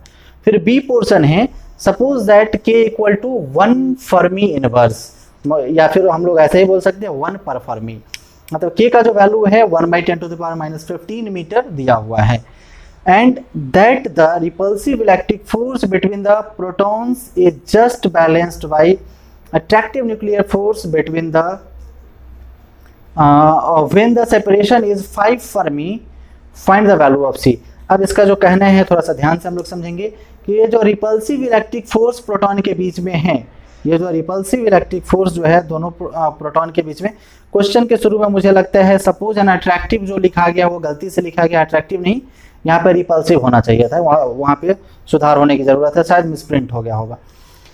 तो यहाँ जो रिपल्सिव फोर्स है वो रिपल्सिव फोर्स किसके बराबर है, is just balanced bye attractive nuclear force, उसको अट्रैक्टिव न्यूक्लियर फोर्स के द्वारा बैलेंस किया गया। अट्रैक्टिव न्यूक्लियर फोर्स क्या होता है, एक प्रोटॉन और एक इलेक्ट्रॉन के बीच में हमारा अप्लाई होता है ये force. When the separation is 5 Fermi, जब दोनों का सेपरेशन 5 फर्मी है, मतलब 5 इंटू 10⁻⁻15 मीटर है, ठीक। तो हमको वैल्यू ऑफ सी फाइंड करना है। सिचुएशन को ध्यान से समझिए। सबसे पहले हम लोग के पास 2 प्रोटॉन हैं, दोनों प्रोटॉन क्या करेगा, रिपल्सिव फोर्स अप्लाई करेगा। उस रिपल्सिव फोर्स का फॉर्मूला इस क्वेश्चन में दिया गया है, F=C⁻⁻KR/r²। इसमें C और जो हमारा K और R जो है हमारा, उसका हमको ऐसा यूनिट लिखना है, अप्रोप्रिएट ऐसा unit of C and K। C और K का हमको लिखना है ऐसा यूनिट और डायमेंशनल फॉर्मूला, ठीक है। फिर उसके बाद बोल रहा है कि ये जो फोर्स अप्लाई हो रहा है रिपल्सिव फोर्स, इसको बैलेंस किया जाता है, मतलब ये जितना फोर्स है उतना ही फोर्स किसके कारण लगता है, अट्रैक्टिव फोर्स। किसके कारण, जो न्यूक्लियर अट्रैक्टिव फोर्स लग रहा है एक प्रोटॉन और एक इलेक्ट्रॉन के बीच में, और दोनों के बीच में जो डिस्टेंस है वो कितना है, 5 फर्मी के बराबर है। सिचुएशन को सबसे पहले हम लोग देखते हैं फिगर के थ्रू। क्वेश्चन नंबर 15, ये काफी थोड़ा सा लेंदी भी आपको लगेगा और थोड़ा सा इंपॉर्टेंट भी है, क्योंकि इस तरह का क्वेश्चन ज्यादातर आपसे पूछा जाता है, ठीक है। तो सबसे पहले हम लोग के पास क्या है, 2 प्रोटॉन हैं। प्रोटॉन पे हमारा कौन सा चार्ज होता है, उसको हमको तो यहाँ पे कोई जरूरत पड़ना ही नहीं है। ये इसको रिपेल करके इधर भगाना चाह रहा है और ये इसको रिपेल करके इधर भगाना चाह रहा है। ये जो फोर्स है, ये फोर्स का फॉर्मूला आपको दिया हुआ है, F = क्या फॉर्मूला दिया हुआ है, C। आपके क्वेश्चन में ये फॉर्मूला दिया हुआ है C e⁻−KR which is divided by R²। ये हमारा फोर्स का फॉर्मूला आपके क्वेश्चन में दिया हुआ है। अब जो है दोनों के बीच का जो डिस्टेंस है वो कुछ R है, उससे हमको कुछ मतलब नहीं है। अब दूसरा जो हमारा कंडीशन है उसमें बोल रहा है कि attractive nuclear force. Attractive nuclear force मतलब यहाँ पे 1 इलेक्ट्रॉन है और यहाँ पे 1 प्रोटॉन है। प्रोटॉन पे पॉजिटिव चार्ज, इलेक्ट्रॉन पे नेगेटिव चार्ज। तो यहाँ जो हमारा वैल्यू है वो 1.6 × 10⁻⁻19 कूलम है नेगेटिव में, और यहाँ जो है वो है हमारा पॉजिटिव में 1.6 × 10⁻⁻19 कूलम पॉजिटिव में। दोनों के बीच का जो डिस्टेंस है वो दिया है 5 फर्मी। फर्मी को हम लोग डायरेक्ट चेंज कर देते हैं इंटू 10⁻⁻15 मीटर। यहाँ जो R का वैल्यू है वो R का वैल्यू हमारा इतना है, ठीक। अब यहाँ जितना फोर्स अप्लाई हो रहा है उतना ही फोर्स ये भी है, ऐसा कहना है। फिर हमको C का वैल्यू फाइंड करना है, ठीक है। अच्छा, अब जो है हमारा क्वेश्चन में और कुछ नहीं दिया हुआ है, तो इसको हम लोग फटाक से सॉल्व करते हैं। पहले हम लोग SI यूनिट और डायमेंशन निकाल लेते हैं। SI यूनिट और डायमेंशन हमको किसका लिखना है, एक C का और दूसरा K का, ठीक है। तो सबसे पहले जो हमारा K का वैल्यू दिया हुआ है, K का वैल्यू हमारा क्वेश्चन में दिया हुआ है कितना, 1 fermi. The value of K has already given in the question as 1 fermi inverse, या फिर इसको हम लोग देखें तो फर्मी इनवर्स को हम लोग नीचे लाएंगे तो 1 फर्मी भी हम लोग लिख सकते हैं। And the value of fermi is 10⁻⁻15 metre, 10⁻⁻15 metre. तो इस वैल्यू को देखकर हमको क्या पता चलता है कि K का जो SI यूनिट है, SI यूनिट ऑफ K कितना हो जाएगा, 1 पर मीटर भी हम लोग लिख सकते हैं और मीटर इनवर्स भी लिख सकते हैं। SI यूनिट हम लोग 1 पर मीटर और मीटर इनवर्स कुछ भी लिख सकते हैं K के लिए, K का SI यूनिट। अब K का जो हमारा डायमेंशन है वो क्या होगा, डायमेंशन ऑफ K तो और भी सिंपल है। डायमेंशन के लिए हम लोग नीचे मीटर है तो हम लोग लेंथ का यूज करेंगे, मतलब 1/L हम लोग यूज करेंगे, और L को हम लोग ऊपर ले जाए तो क्या हो जाएगा, L इनवर्स L⁻⁻1। तो ये इसका डायमेंशन हो जाएगा। यदि इसके साथ आप चाहे तो ऐसा भी लिख सकते हैं m to the power 0 l to the power -1 t to the power 0, ऐसा भी लिख सकते हैं, कोई इशू नहीं है। या फिर आप सिंपल ऐसे भी छोड़ देंगे, कोई प्रॉब्लम नहीं है। फिर आप हमको किसका डायमेंशन लिखना है, c का। c का ऐसा यूनिट और डायमेंशन दोनों लिखना है। अब थोड़ा सा केयरफुली समझिए, एक्सपोनेंशियल टर्म जो हमारा होता है, exponential e to the power है कुछ भी, तो एक्सपोनेंशियल टर्म का हमारा कोई ऐसा यूनिट नहीं होता है और कोई डायमेंशन भी नहीं होता है। मतलब ये जो एक्सपोनेंशियल टर्म है ये डायमेंशन लेस है, तो इसको हमको डायमेंशन निकालने में कोई यूज करना ही नहीं है। तो हम लोग क्या करते हैं, अब c इक्वल टू हमारा क्या हो जाएगा, f into R square. c equal to हमारा क्या हो जाएगा, f into R square divided by e to the power minus K R, and the e to the power minus K R this whole is dimensionless. इसका जो है कोई dimension नहीं होता है, यह डायमेंशन लेस होता है। डायमेंशन में क्लास 11th के चैप्टर 1 में आप पढ़े थे कि ये जो है एक्सपोनेंशियल टर्म जो है वो क्या होता है, डायमेंशन लेस होता है, डायमेंशन लेस होता है, तो इसका हमको कोई यूज नहीं करना है। सो c इक्वल टू सिर्फ क्या है, f इंटू आर स्क्वायर। तो f हमारा क्या है, फोर्स है ना, तो फोर्स का ऐसा यूनिट क्या होता है, न्यूटन, और r हमारा क्या है, r डिस्टेंस है। r क्या है, दोनों के बीच का डिस्टेंस है। तो डिस्टेंस हमारा क्या होता है, लेंथ है एक तरह का, मतलब उसका ऐसा यूनिट क्या हो जाएगा, मीटर हो जाएगा, तो मीटर स्क्वायर। मतलब फाइनली जो ऐसा यूनिट और डायमेंशन है उसको हम लोग देख लेते हैं। ऐसा यूनिट ऑफ c, ऐसा यूनिट ऑफ c क्या हो जाएगा, फोर्स के लिए न्यूटन, और r जो डिस्टेंस है उसके लिए metre square, newton metre square. और डायमेंशन क्या हो जाएगा हम लोग के पास, डायमेंशन ऑफ c हमारा क्या हो जाएगा, फोर्स का डायमेंशन इंटू लेंथ के डायमेंशन का स्क्वायर। तो फोर्स का डायमेंशन हमारा क्या होता है, mlt के पावर -2। फोर्स का डायमेंशन आपके जुबान पर 24 इंटू 7 आवर्स होना चाहिए कभी भी। mlt के पावर -2 इंटू आर का स्क्वायर मीन्स l का स्क्वायर। तो फाइनली जब इसको हम लोग मल्टीप्लाई करेंगे, तो मल्टीप्लाई करने के बाद हम लोग को क्या मिलेगा, इसका dimension ml square ml³ t का पावर -2, यही हमारा डायमेंशन हो जाएगा किसका, c का डायमेंशन हो जाएगा। तो c का ऐसा यूनिट और डायमेंशन, मतलब फर्स्ट पार्ट जो हमारा था ऐसा यूनिट और डायमेंशन फाइंड करना था k और c का, वो पोर्शन हम लोग कंप्लीट कर चुके हैं। अब हमको क्या फाइंड करना है, c का वैल्यू। यहाँ पे जो c है उस c का वैल्यू हमको थोड़ा सा फाइंड करना है, जिसको हम लोग थोड़ा सा केयरफुली देखते हैं। ठीक, तो इसको तो नहीं, इसको तो हमको आगे कंटिन्यू ही करना है इधर से, ठीक है। तो इस वाले पोर्शन को हम लोग घेर देते हैं इधर, इधर का भी हमको कोई इशू नहीं है। अब इसका कहना है कि यहाँ जो फोर्स अप्लाई हो रहा है वो फोर्स और ये फोर्स दोनों इक्वल है।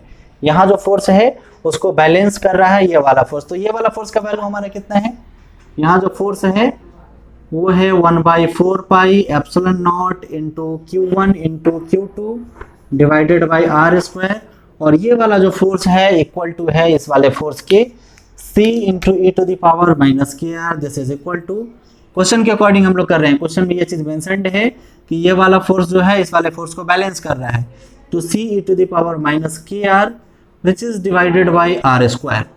ठीक, अब यहाँ पे हमको c का वैल्यू फाइंड करना है, तो सारा वैल्यू को हम लोग पुट कर देते हैं। 1/4 पाई एप्सिलॉन नॉट का वैल्यू कितना होता है, 9 into 10 to the power 9। Q1 और Q2 दोनों का वैल्यू सेम है actually, 1.6 into 10 to the power -19, तो 1.6 इंटू 10 टू द पावर -19 इसका हम लोग स्क्वायर कर देते हैं, which is divided by R square equal to c e to the power -kr, c e to the power -k। तो k का value हमारा कितने हैं, k का वैल्यू हमारा क्वेश्चन में दिया हुआ है 1/k इक्वल टू है 1 फर्मी इनवर्स। तो 1 फर्मी इनवर्स मतलब 1/फर्मी मतलब 1/10 टू द पावर -15 मीटर, ये किसका वैल्यू है, k का। c इंटू यहाँ पे उसके बाद हम लोग नीचे आप कॉपी में सामने ही लिखेंगे c into e to the power -1/10 to the power -15, और इंटू r का जो वैल्यू है, r का वैल्यू कितना है हमारा 5 into 10 to the power -15 metre, 5 into 10 to the power -15 metre है ना, और यह भी मीटर है यहाँ पे। तो ये 10 टू द पावर -15 और 10 टू द पावर -15 दोनों क्या होगा, आपस में कैंसिल हो जाएगा, ये और ये आपस में कैंसिल हो जाएगा। फाइनली हम लोग के पास नेक्स्ट इक्वेशन क्या बचेगा, 1.6 का स्क्वायर 2.56, इसको हम लोग 9 से मल्टीप्लाइड करेंगे, मतलब 23.04 which is multiplied by 19 to the 38 और प्लस 9, मतलब फाइनली 10 टू द पावर -29 हम लोग का बचेगा, 10 टू द पावर -29, ये 9 इसमें ऐड होके विच इज इक्वल टू। अच्छा, एक और इम्पॉर्टेंट चीज़ जो यहाँ पे आर स्क्वायर, ये टोटल टर्म जो है which is divided by R square, और ये जो आर स्क्वायर और आर स्क्वायर है आपस में कैंसिल हो जाएगा, क्योंकि जब भी यहाँ पे भी हम लोग चाहे तो इसको इससे कैंसिल कर सकते हैं, कोई प्रॉब्लम नहीं है, यहाँ पर भी कैंसिल करेंगे तो कोई प्रॉब्लम नहीं है, क्योंकि जब भी इक्वल टू में हो तो नीचे वाले को नीचे वाले से, ऊपर वाले को ऊपर वाले से आप बिल्कुल उसको कैंसिल कर सकते हैं। तो 23.04 इंटू 10 टू द पावर -29 यहाँ पे हो गया। अब ये है हमारा इक्वल किसके, ये वाले टर्म के, यहाँ पे जो भी टर्म हमारा बचता है, तो यहाँ पे क्या बचता है, c into E to the power क्या बचता है, e टू द पावर पहले माइनस है और फिर 5 बचता है, e टू द पावर -5। अब यहाँ पे हमको फाइंड क्या करना है, c, तो c is equal to 23.04 into 10 to the power -29 which is divided by e to the power -5. Okay, once again we will write 23.04 no 23.04 into 10 to the power -29 which is divided by e to the power -5। तो e to the power -5 का जो value है वो हमारे question में नहीं दिया हुआ है, पर सिचुएशन के अकॉर्डिंग क्वेश्चन में दिया हुआ होना चाहिए था। तो e to the power -5 का जो वैल्यू है वो है हमारा 0.00674। आप e to the power -5 का वैल्यू फाइंड कर लेंगे, उसका वैल्यू 0.00674 आता है, और फाइनली इसमें हम लोग 0.00674 से डिवाइड करेंगे। डिवाइड करने के बाद जो हमारा वैल्यू आता है वो होता है 3418.93 है ना, sorry 39 into 10 to the power -29। Finally आप चाहे तो इसको इतना पे भी छोड़ सकते हैं, या फिर आप चाहे तो इसको हम लोग 2-3 टर्म इधर भी खिसका सकते हैं, 1 2 3 इधर खिसका देते हैं, तो हम लोग 3.418 आगे उतना रहने दीजिए। चाहे तो आप लिख भी सकते हैं into 10 to the power minus कितना हो जाएगा 1 2 3 टर्म हमारा इधर है, मतलब कि 1000 से इसमें मल्टीप्लाई करेंगे 10 टू द पावर 3 से, तो इसमें से हमारा 3 घट के हमारा 26 हो जाएगा, 10 टू द पावर -26। तो C का जो वैल्यू है वो हमारा इतना आ जाएगा आंसर। ये जो क्वेश्चन है आपके समझिए तो कॉम्पिटिटिव एग्जाम्स के लिए बहुत इंपॉर्टेंट है। इस तरह के क्वेश्चंस बिल्कुल पूछे जाते हैं, और ऐसा क्वेश्चन कि आपके समझ से थोड़ा सा परे हो, मतलब जिसके बारे में आप सोच भी नहीं सकते हैं, उस तरह का क्वेश्चन। तो केयरफुली इस क्वेश्चन को आपको पढ़ना है, फिर इसको केयरफुली समझना है, फिर इस तरह के क्वेश्चन को ढूंढना है, फिर से उसको करना है, और फिर अगर प्रॉब्लम हो, किसी तरह का डाउट हो, तो आप कमेंट सेक्शन में कमेंट करके आप बिल्कुल मुझसे पूछ सकते हैं, मैं ऑलवेज आपका हेल्प करूंगा। तो फटक से इसको नोट कीजिए। इसके बाद हम लोग क्वेश्चन नंबर 16 को देखते हैं। ये काफी इंपॉर्टेंट क्वेश्चन है। Question number 15 is most important question of this chapter. इसके इस चैप्टर के जो मोस्ट इंपॉर्टेंट चैप्टर्स क्वेश्चंस है, वो मोस्ट इंपॉर्टेंट क्वेश्चंस में से एक क्वेश्चन ये है, क्वेश्चन नंबर 15। इस तरह का क्वेश्चन आपसे अगर पूछा जाएगा एग्जामिनेशन हॉल में, अगर आप प्रैक्टिस नहीं किए रहेंगे तो फिर आप प्रॉब्लम में पड़ सकते हैं। तो अगर आप कॉम्पिटिटिव एग्जाम्स का प्रिपरेशन कर रहे हैं तो इस तरह के क्वेश्चंस को निश्चित रूप से आपको प्रैक्टिस करना चाहिए, और इस तरह के क्वेश्चन बहुत सारे बुक में आपको मिलेंगे, वहाँ से ढूंढ कर आपको प्रैक्टिस करना चाहिए, और प्रॉब्लम होने पे आप मुझसे कंसल्ट करेंगे। फिर क्वेश्चन नंबर 16 को मैं देखता हूँ। क्वेश्चन नंबर 16 आप लोग ध्यान से सुनेंगे। क्वेश्चन सॉल्व करने का जो सबसे बेस्ट मेथड है कि क्वेश्चन का जो क्या कहना है, क्वेश्चन का क्या स्टेटमेंट है, सबसे पहले उसको आप समझिए, फिर उसके बाद कौन सा फॉर्मूला आप उसमें अप्लाई करेंगे, और उसको इम्प्लीमेंट करके कैलकुलेशन को तगड़ा रखना है, बस। क्वेश्चन नंबर 16 को देखिए। 3 equal charges 2.0 into 10 to the power -6 coulomb. 3 equal charge है जिसका वैल्यू कितना है, तीनों का सेम है, 2.0 into 10 to the power -6 coulomb, are held fixed at the 3 corners of an equilateral triangle. जो एक इक्विलेटरल ट्रायंगल के तीनों कॉर्नर पे, इक्विलेटरल ट्रायंगल कहने का क्या मतलब, समबाहु त्रिभुज के तीनों कॉर्नर पे है, ऑफ साइड 5 सेंटीमीटर, जिसका तीनों साइड कितना है, 5 सेंटीमीटर है। Find the coulomb force experienced by one of charges due to 2 rest. अब दो चार्ज के कारण किसी भी एक तीसरे पॉइंट पे कितना फोर्स अप्लाई हो रहा है वो हमको फाइंड करना है। क्वेश्चन नंबर 16 है, इक्विलैटरल ट्रायंगल है और इक्विलैटरल ट्रायंगल का जो हमारा साइड है वो तीनों साइड 5 सेंटीमीटर है, ये भी 5, ये भी 5 और ये भी 5 सेंटीमीटर है।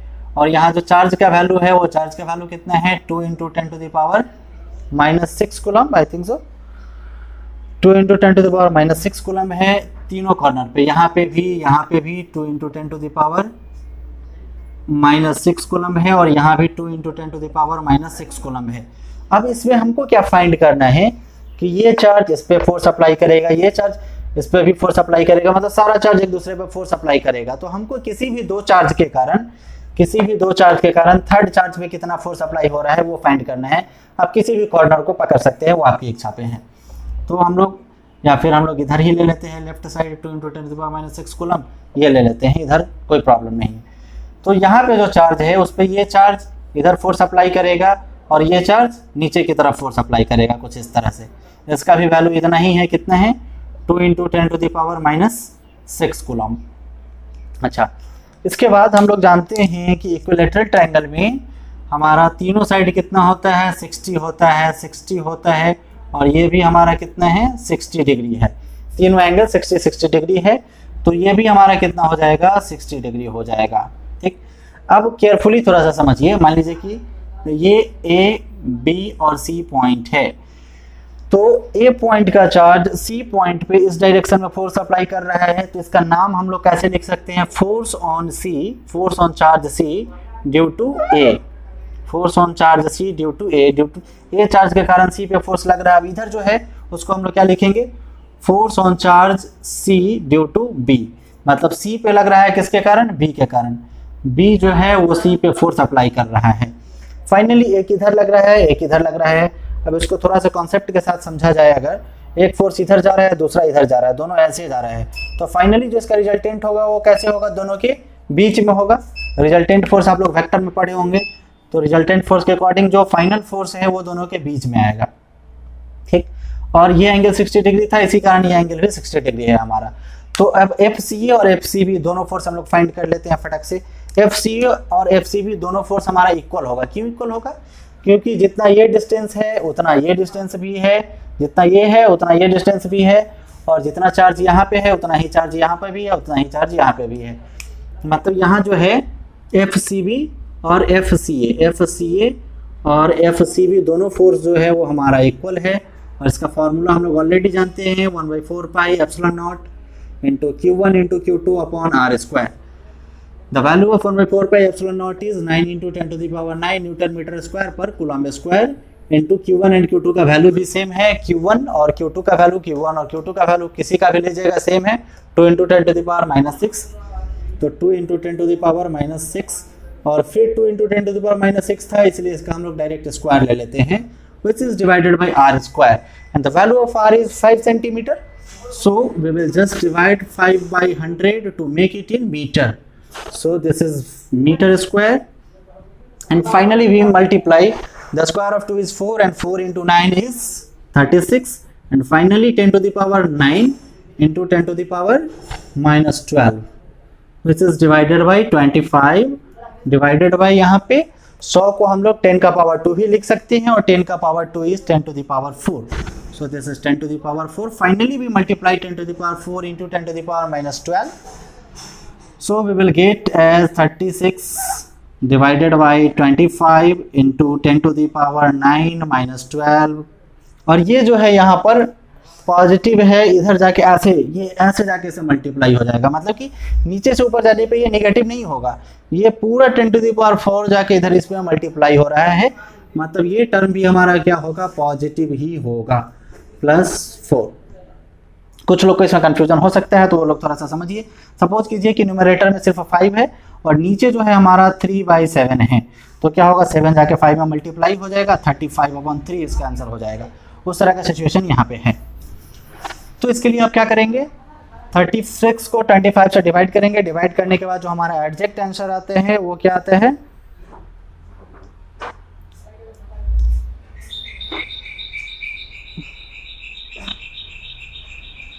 1.4। ये हमारा 1.4 आता है। अभी इसको रहने देते हैं हम थोड़ा सा, 36/25 को इधर रहने देते हैं, पहले इधर का कैलकुलेशन देख लेते हैं। फाइनली इधर क्या बचेगा 13 और 13 माइनस 12 मतलब 10 बचेगा, तो 360 हो जाएगा यहाँ पे हमारा। इधर 36 है और इधर 10 है, तो 360 डिवाइडेड बाई 25। फाइनली इसको जब आप डिवाइड करेंगे तो 14.4 हमारा आ जाएगा क्या न्यूटन। 14.4 न्यूटन फोर्स इस पे अप्लाई हो रहा है। एक 14.4 न्यूटन इस डायरेक्शन में अप्लाई कर रहा है, कौन सा, ए पॉइंट का चार्ज अप्लाई कर रहा है सी पॉइंट पर, और फिर बी पॉइंट का चार्ज अप्लाई कर रहा है सी पॉइंट पर, सेम चार्ज कितना 14.4 न्यूटन का।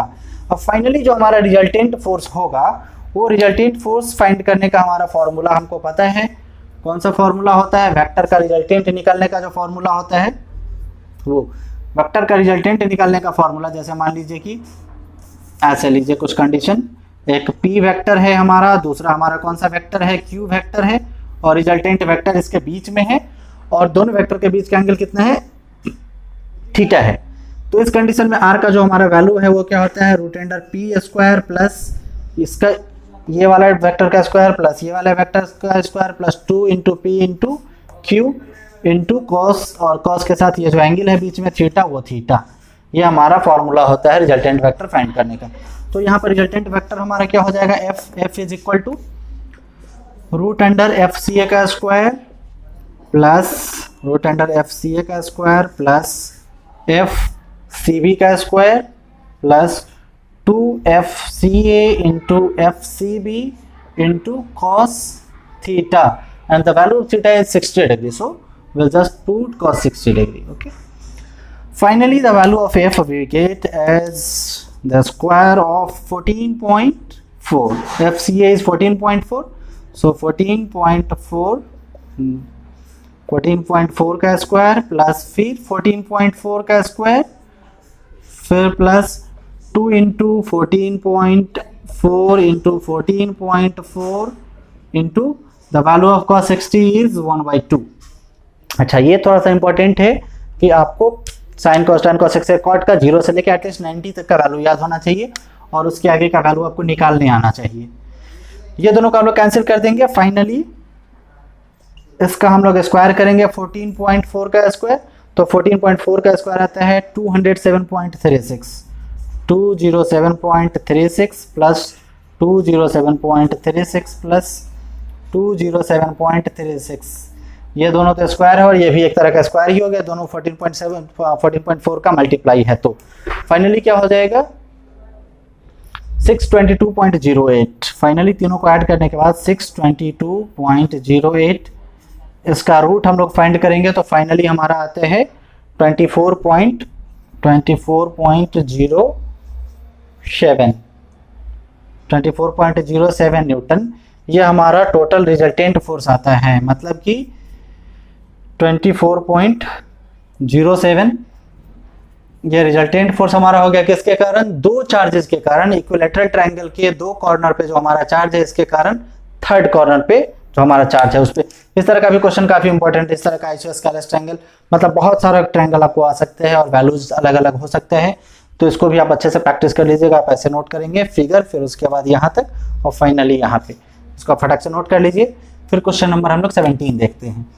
इस तरह का जो अभी क्वेश्चन हम लोग सॉल्व किए हैं, इसमें आपको जैसे एक कॉर्नर पे आपको वैल्यू फाइंड करने के लिए बोल रहा है, वैसे हो सकता था कि तीनों कॉर्नर का चार्ज का वैल्यू अलग अलग होता, और आपसे ऐसा बोला जाता कि कोई स्पेसिफिक कॉर्नर, जैसे किसी पे नेगेटिव चार्ज होता या फिर कुछ स्पेसिफिक वैल्यू होता कि उस पर वैल्यू फाइंड कर दीजिए बाकी के कारण, तो आप इजीली फाइंड कर सकते थे सेम प्रोसेस से। जैसे इसमें हमको एक ही कैलकुलेशन में सब कुछ हो गया, वैसे उसमें अलग अलग कैलकुलेशन हो सकता है वैसा क्वेश्चन आगे आपको मिले भी। चलिए फिर क्वेश्चन नंबर 17 हम लोग देखते हैं। 4 इक्वल चार्जेस 2.0 इंटू 10⁻⁻6 कूलम्ब, इसमें चार्ज का वैल्यू सेम है जैसे पिछले में था, इसमें 4 इक्वल चार्जेस है, ठीक है, are fixed at the 4 corners of a square, जो एक स्क्वायर के 4 कॉर्नर्स पे है। स्क्वायर मतलब हमारा जो वर्ग होता है उसके 4 कॉर्नर पे है, ऑफ साइड 5 सेंटीमीटर, और ये जो स्क्वायर है उसका साइड कितना है, 5 सेंटीमीटर है चारों side. Find the coulomb force experienced by one of the charges due to rest 3। अब इसमें किसी एक कॉर्नर पे हमको फोर्स का वैल्यू फाइंड करना है बाकी 3 चार्जेस के कारण। तो सबसे पहले हम लोग फिगर देखते हैं, क्वेश्चन नंबर 17। क्वेश्चन नंबर 17 है, ये हमारा सपोज कीजिए कि एक स्क्वायर है, ये स्क्वायर पे हमारा चारों कॉर्नर पे चार्ज का वैल्यू सेम है 2.0 इंटू 10⁻⁻6 कूलम। और चारों का जो हमारा साइड है वो चारों साइड 5 सेंटीमीटर ही है, 5 सेंटीमीटर ही है, ठीक है। ये भी 5 सेंटीमीटर, ये भी 5 सेंटीमीटर, ये भी 5 सेंटीमीटर और ये भी 5 सेंटीमीटर।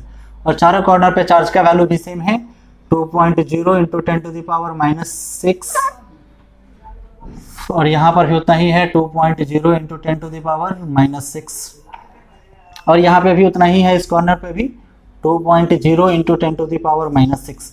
फाइनली इस कॉर्नर पे बाकी 3 कॉर्नर के कारण कितना फोर्स अप्लाई हो रहा है वो हमको कैलकुलेट करना है।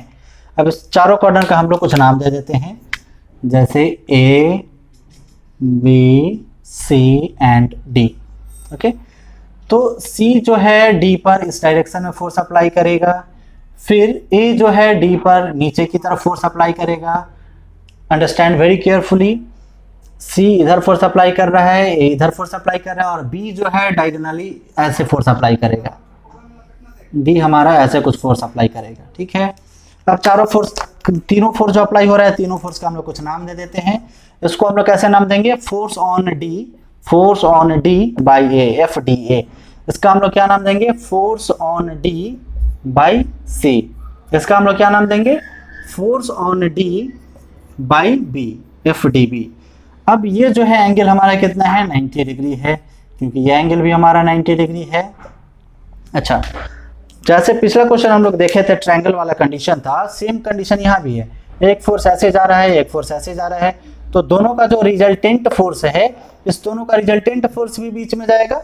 मतलब कि ये फोर्स तो एक इसके कारण, बी के कारण जा रहा है, और इसी के अलोंग जैसे फोर्स ये जा रहा है वैसे ही हमारा एक फोर्स कौन सा जाएगा, FDC और FDA का रिजल्टेंट फोर्स। इसका नाम कुछ हम लोग FDCA डाल देते हैं। FDCA मतलब DC और A के कारण जो फोर्स है उसको हम लोग FDCA डाल दिए हैं, मतलब इस दोनों का रिजल्टेंट फोर्स है ये, ठीक है।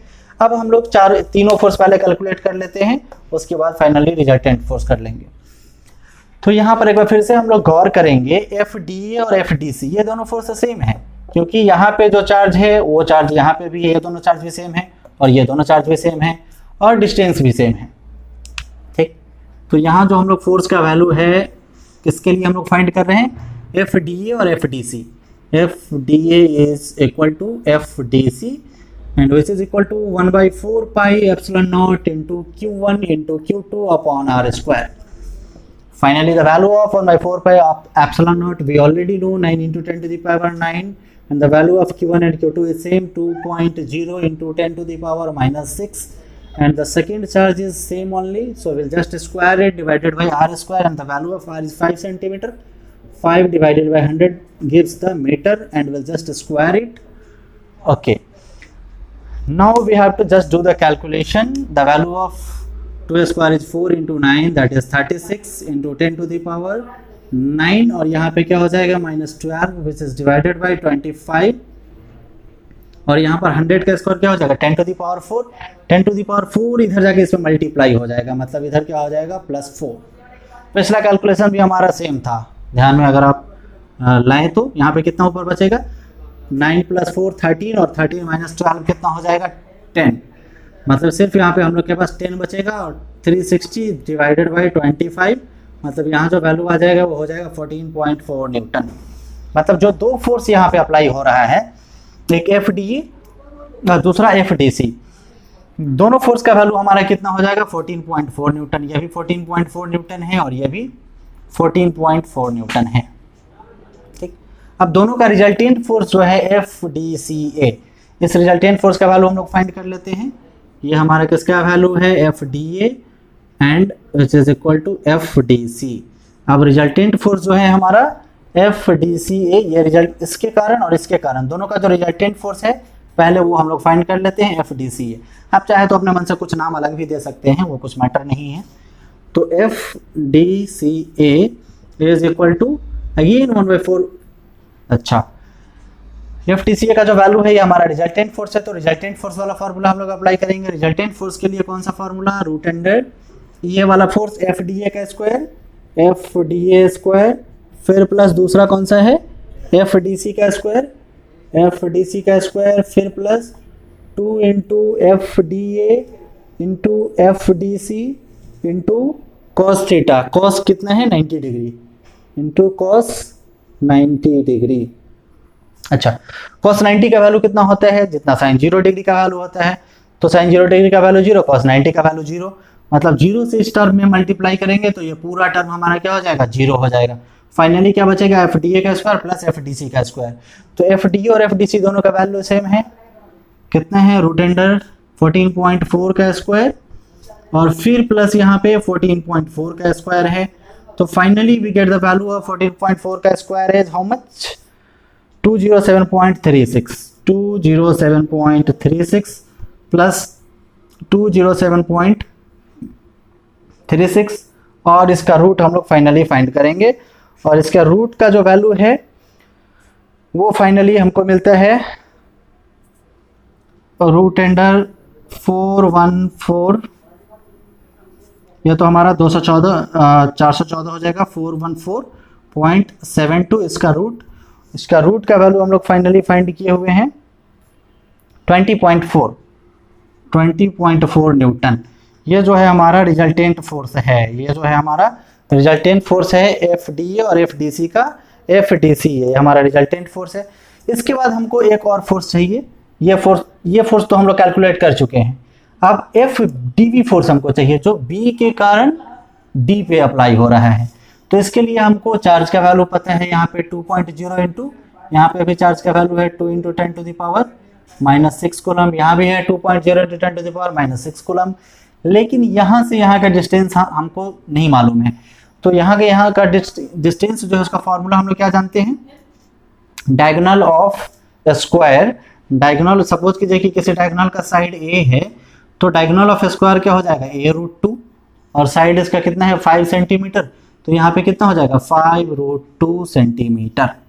ठीक है, मतलब यहाँ इस बार जो है r का डिस्टेंस इसके लिए एफ डी बी फोर्स के लिए वो कितना हो जाएगा 5√2 सेंटीमीटर। r जो है r is equal to 5√2 centimetre.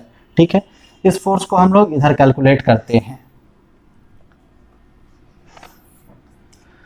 Force का नाम हम लोग क्या दे रखे हैं, F D B. F D B is equal to 1/4 pi epsilon naught into Q1 into Q2 by R square. So the value of 1/4 pi epsilon naught is 9 into 10 to the power 9, and Q1 and Q2 are same, 2.0 into 10 to the power -6.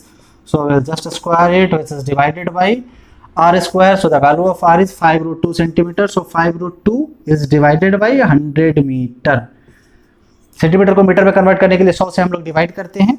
Finally हमको क्या मिलता है, जितना उधर मिल रहा था उसी तरह का कंडीशन, 2 दूनी 4, 9 जा 36 इंटू 10 टू द पावर कितना 9 और फिर -12 फिर +4 विच इज डिवाइडेड बाय, यहाँ पे हमको क्या मिलता है 25 इंटू 5 का स्क्वायर 25 और √2 का स्क्वायर 2 इंटू 2। ठीक है, तो वो जो हमारा वैल्यू आ रहा था 14.4, एक स्टेप और बढ़ा देते हैं, यहाँ पे 360, यहाँ पे 9 4 13, 13 -12 तो सिर्फ हमारा 10 बचेगा, 360 इज डिवाइडेड बाय 25 इंटू 2। तो 360 डिवाइडेड बाय 25 हम लोग कर रहे थे तो 14.4 आ रहा था, तो 14.4 इज डिवाइडेड बाय 2 तो कितना होगा 7.2। मतलब फाइनली इसको हम लोग डायरेक्ट 7.2 डाल देते हैं। 7.2 क्या, न्यूटन। मतलब ये जो फोर्स हमारा अप्लाई हो रहा है, इस फोर्स का वैल्यू कितना है 7.2 न्यूटन, और ये जो फोर्स है इसका वैल्यू हमारा कितना है 20.4 न्यूटन। ठीक है, फाइनली जो ओवरऑल फोर्स है, अब टोटल फोर्स जो हमारा हो जाएगा, टोटल फोर्स वो कितना हो जाएगा, ये आर एफ जो हमारा रिजल्टेंट फोर्स है F D C A plus F D B, total force is equal to F D C A plus F D B. ठीक है, तो हमारा एफ डी सी ए का वैल्यू कितना है, एफ डी सी ए का जो हमारा वैल्यू है वो है 20.4 न्यूटन और प्लस इसका कितना है 7.2 न्यूटन। तो 20.4 newton plus 7.2 newton, finally we get the value as 27.6 newton is the answer. तो इस तरह का क्वेश्चन आपको और भी मिल सकता है जिसमें आपको कुछ अलग अलग वैल्यू यहाँ पे दिया हुआ हो सकता है, या फिर जैसे ये स्क्वायर में है वैसे आपको रेक्टेंगल में मिल जाए, और वैसे कुछ और 5 साइड वाला 6 साइड वाला मिल जाए, पॉलिनोमियल्स में मिल जाए। तो उसको आप इसके अकॉर्डिंग जैसे हम लोग यहाँ पे अप्लाई कर रहे हैं कंडीशन को, उसी तरह अप्लाई करेंगे और कैलकुलेशन को थोड़ा सा फास्ट करेंगे। जितना कैलकुलेशन को आप फास्ट करेंगे उतना ज़्यादा बेनिफिट में रहेंगे आप। फटाक से इसको नोट कीजिए। कैसे नोट करने हैं, पहले यहाँ से यहाँ नोट करने हैं, फिर उसके बाद सबसे पहले फिगर के बाद ये वाला पोर्शन, इस पोर्शन के बाद ये वाला पोर्शन, और फाइनली ये वाला पोर्शन। इसको आप जल्दी से कंप्लीट करें। इसके बाद हम लोग क्वेश्चन नंबर 18 को देखेंगे। अगर ये क्वेश्चंस को आप सॉल्व करेंगे तो बहुत ज़्यादा बेनिफिट में रहेंगे। अगर आप कॉम्पिटिटिव एग्जाम्स IIT JEE या फिर नीट का प्रिपरेशन कर रहे हैं तो जैसे जैसे आप क्वेश्चंस को सॉल्व करते जाएंगे वैसे वैसे आपका मेंटल लेवल जो है बढ़ते जाएगा, कॉन्फिडेंस लेवल भी आपका ऑटोमेटिक इंक्रीज होते जाएगा। और कॉन्फिडेंस लेवल सबसे ज़्यादा इंपॉर्टेंस रखता है आपके लिए। अगर कॉन्फिडेंस लेवल आपका बेहतर हो गया फिर आप निश्चित रूप से क्लियर कर सकते हैं किसी भी चीज़ को। कोई भी चीज़ मुश्किल नहीं है, बस थिंग ये है कि आपका कॉन्फिडेंस लेवल बूस्टअप होना चाहिए। और कॉन्फिडेंस लेवल आपका बूस्टअप कब होगा, जब आप मोर एंड मोर प्रैक्टिस करेंगे और नॉलेजेस को थोड़ा सा बढ़ाएंगे। उसमें मैं आपका डेफिनेटली हेल्प करने जा रहा हूँ। अगर आपको किसी भी तरह का लगे कि अगर कुछ कमी है या फिर कुछ इम्प्रूव किया जाना चाहिए तो आप कमेंट सेक्शन में ज़रूर कमेंट करके बताएं, उस पर ज़रूर मैं विचार करूँगा। फिर क्वेश्चन नंबर 18 को हम लोग देखते हैं। क्वेश्चन नंबर 18 है आपका, ये भी छोटा क्वेश्चन, बड़ा क्वेश्चन है ये क्वेश्चन नंबर 18। तो ये क्वेश्चन जो बड़ा क्वेश्चन आपको दिखेगा IIT एग्जाम्स में या नीट के एग्जाम में, वो आपको डरावना टाइप लगेगा, तो उससे घबराना नहीं है। वो देखने में ही बस बड़ा होता है, एक्चुअली इसमें बहुत सारा बात बनाया हुआ होता है कि आपको डिस्ट्रैक्ट किया जाए क्वेश्चन से। तो उसको देखकर घबराना नहीं है, बल्कि उसको सॉल्व करने पहले पढ़कर समझना है कि क्वेश्चन एक्चुअली बोल क्या रहा है, उस पर हम लोग कौन सा फॉर्मूला अप्लाई कर सकते हैं और वो कौन से कॉन्सेप्ट के अंदर आता है और उसको कैसे सॉल्व किया जाए, और फर्स्ट कैलकुलेशन के साथ उसको हमको सॉल्व करना है। क्वेश्चन नंबर 18 है, hydrogen atom contains 1 proton and 1 electron. एक हाइड्रोजन एटम है जिसमें 1 प्रोटॉन है और 1 इलेक्ट्रॉन है। It may be assumed that the electron revolves in a circle of radius 0.53 angstrom. 1 angstrom is 10 to the power minus 10 meter and is abbreviated as a to the power, जो वो लिखा हुआ है मतलब angstrom, with the proton at the center। अच्छा समझिए situation को। एक हाइड्रोजन एटम है जिसमें 1 प्रोटॉन है और 1 इलेक्ट्रॉन है। प्रोटॉन हमारा इसके सेंटर में है और इलेक्ट्रॉन इसके चारों तरफ रिवॉल्व कर रहा है। प्रोटॉन के चारों तरफ इलेक्ट्रॉन हमारा रिवॉल्व कर रहा है। प्रोटॉन का वैल्यू हमको पता है कितना है, plus 1.6 × 10 to the power minus 19 coulomb. Electron पर भी चार्ज का वैल्यू हमको मालूम है, minus 1.6 × 10 to the power minus 19 coulomb. और दोनों के बीच का जो रेडियस है, इसमें रेडियस के बारे में बात कर रहा है, वो रेडियस कितना है 0.53 एंगस्ट्रम, मतलब 0.53 × 10 to the power minus 10 metre. मतलब ये जो डिस्टेंस है प्रोटॉन और इलेक्ट्रॉन का वो उतना है, ठीक है। फिर क्या बोल रहा है question, find the magnitude of electric force between proton and electron of a hydrogen atom when it is at ground state। जब हाइड्रोजन एटम हमारा ग्राउंड स्टेट पर है, मतलब जब हाइड्रोजन एटम हमारा एकदम नॉर्मल है, तो उस नॉर्मल कंडीशन में आपका प्रोटॉन जो है इलेक्ट्रॉन पे या फिर इलेक्ट्रॉन जो है प्रोटॉन पे वो कितना फोर्स अप्लाई कर रहा है, इस चीज़ को हमको थोड़ा सा समझना है वेरी केयरफुली। तो सबसे इम्पोर्टेंट चीज़ हमको क्या समझना है कि प्रोटॉन जो है यहाँ पर कहाँ पे है, सेंटर पे है। Hydrogen atom contains proton and electron. It may be assumed that electron revolves in the circle of radius with proton is at the center। मतलब प्रोटॉन हमारा सेंटर पे है। तो सबसे पहले हम लोग इसका फिगर देखते हैं। क्वेश्चन नंबर हमारा 18 है, क्वेश्चन नंबर 18 है और इस क्वेश्चन का सबसे पहले हम लोग फिगर देखते हैं। क्वेश्चन का कहना है कि एक हमारा सेंटर है, सेंटर का कुछ रेडियस होगा, उस रेडियस के अलॉन्ग चारों तरफ इस तरह से हमारा क्या मूव कर रहा है, उस रेडियस के अलॉन्ग चारों तरफ हमारा इलेक्ट्रॉन मूव कर रहा है। प्रोटॉन यहाँ पे सेंटर पे है। प्रोटॉन पे कौन सा चार्ज आता है, plus 1.6 × 10 to the power minus 19 coulomb. और इलेक्ट्रॉन जो है इस पे मूव कर रहा है, इलेक्ट्रॉन जो है यहाँ पे मूव कर रहा है। इलेक्ट्रॉन सपोज कीजिए कि अभी यहाँ पे ऐसे पूरा वो ऐसे रोटेट कर रहा है, तो इलेक्ट्रॉन पे चार्ज कितना होता है, minus 1.6 × 10 to the power minus 19 coulomb. Question में है कि प्रोटॉन हमारा सेंटर पे है, इलेक्ट्रॉन एक रेडियस के लॉन्ग इस पे मूव कर रहा है और वो जो रेडियस है मतलब प्रोटॉन और इलेक्ट्रॉन के बीच का जो डिस्टेंस है वो कितना है 0.53 एंगस्ट्रम है। मतलब दोनों के बीच का जो डिस्टेंस है वो इतना है। एंगस्ट्रम का मतलब क्या होता है 10⁻⁻10 मीटर। मतलब जो r का वैल्यू है वो कितना है 0.53 इंटू 10⁻⁻10 मीटर। एक Q1 का वैल्यू, Q2 का वैल्यू हमको मालूम है, R का वैल्यू पता है, तो हमको बस फोर्स का वैल्यू फाइंड कर देना है। फोर्स का फॉर्मूला हम लोग क्या जानते हैं, again 1/4 pi epsilon naught into Q1 into Q2 upon R square, and the value of again 1/4 pi epsilon naught is 9 into 10⁻9 into value of Q1 and Q2 are same 1.6 into 10⁻−19 coulomb. यहाँ पे negative का कोई चक्कर नहीं, negative हमको लेना नहीं है, दोनों का पॉजिटिव वाला पार्ट ही लेना है, which is divided by r square, and the value of r square is 0.53 into 10⁻⁻10 का whole square. Finally, again 1.6 का square 2.56 is multiplied by 9, we will get 23.04 into 10⁻9 और यहाँ पे -38, 19 दूनी 38, which is divided by 0.53 का जो स्क्वायर है वो कितना आता है 2809। अच्छा, अब यहाँ पे जो है इसका स्क्वायर, अब एक चीज हम लोग कर सकते हैं कि यहाँ पे जो डेसिमल है, डेसिमल हटा के हम लोग क्या करें, नीचे लाएंगे 100, और 100 लाएंगे तो 100 क्या है हमारा 10 का पावर 2 है। 10 के पावर 2 को अगर हम लोग ऊपर ले जाए तो क्या हो जाएगा 10 का पावर -12 हो जाएगा, मतलब ऊपर जाने पे ये माइनस में कन्वर्ट हो जाएगा, मतलब यहाँ पे क्या हो जाएगा 10 का पावर -12। यहाँ पे डेसिमल को हटा के हम लोग डायरेक्ट 10 का पावर -12 कर देते हैं। इस चीज को थोड़ा आप ध्यान में रखिएगा, और इसी तरह का कॉन्सेप्ट आप लोग भी अंदर डेवलप कीजिएगा कि डायरेक्ट कैलकुलेशन कैसे किया जाए। फाइनली क्या हो जाएगा इंटू 10⁻24। फाइनली हम लोग इसको इससे डिवाइड करना है, और इसको पहले हम लोग ऊपर ले लेते हैं। 23.04 इज डिवाइडेड बाय 2809 इंटू 10⁻, यहाँ पे कितना बचता है -29, और यहाँ पे +24 बचेगा। फाइनली हम लोग क्या करेंगे कि यहाँ पे जो हमारा 23.04 है इसको हमको कैलकुलेट करना है, मतलब यहाँ पे हम लोग 1 2 3 4 नीचे है तो 5 डिजिट तक हम लोग रखने का कोशिश करेंगे। इसके लिए हम लोग क्या करेंगे 10⁻³ से मल्टीप्लाई कर देंगे।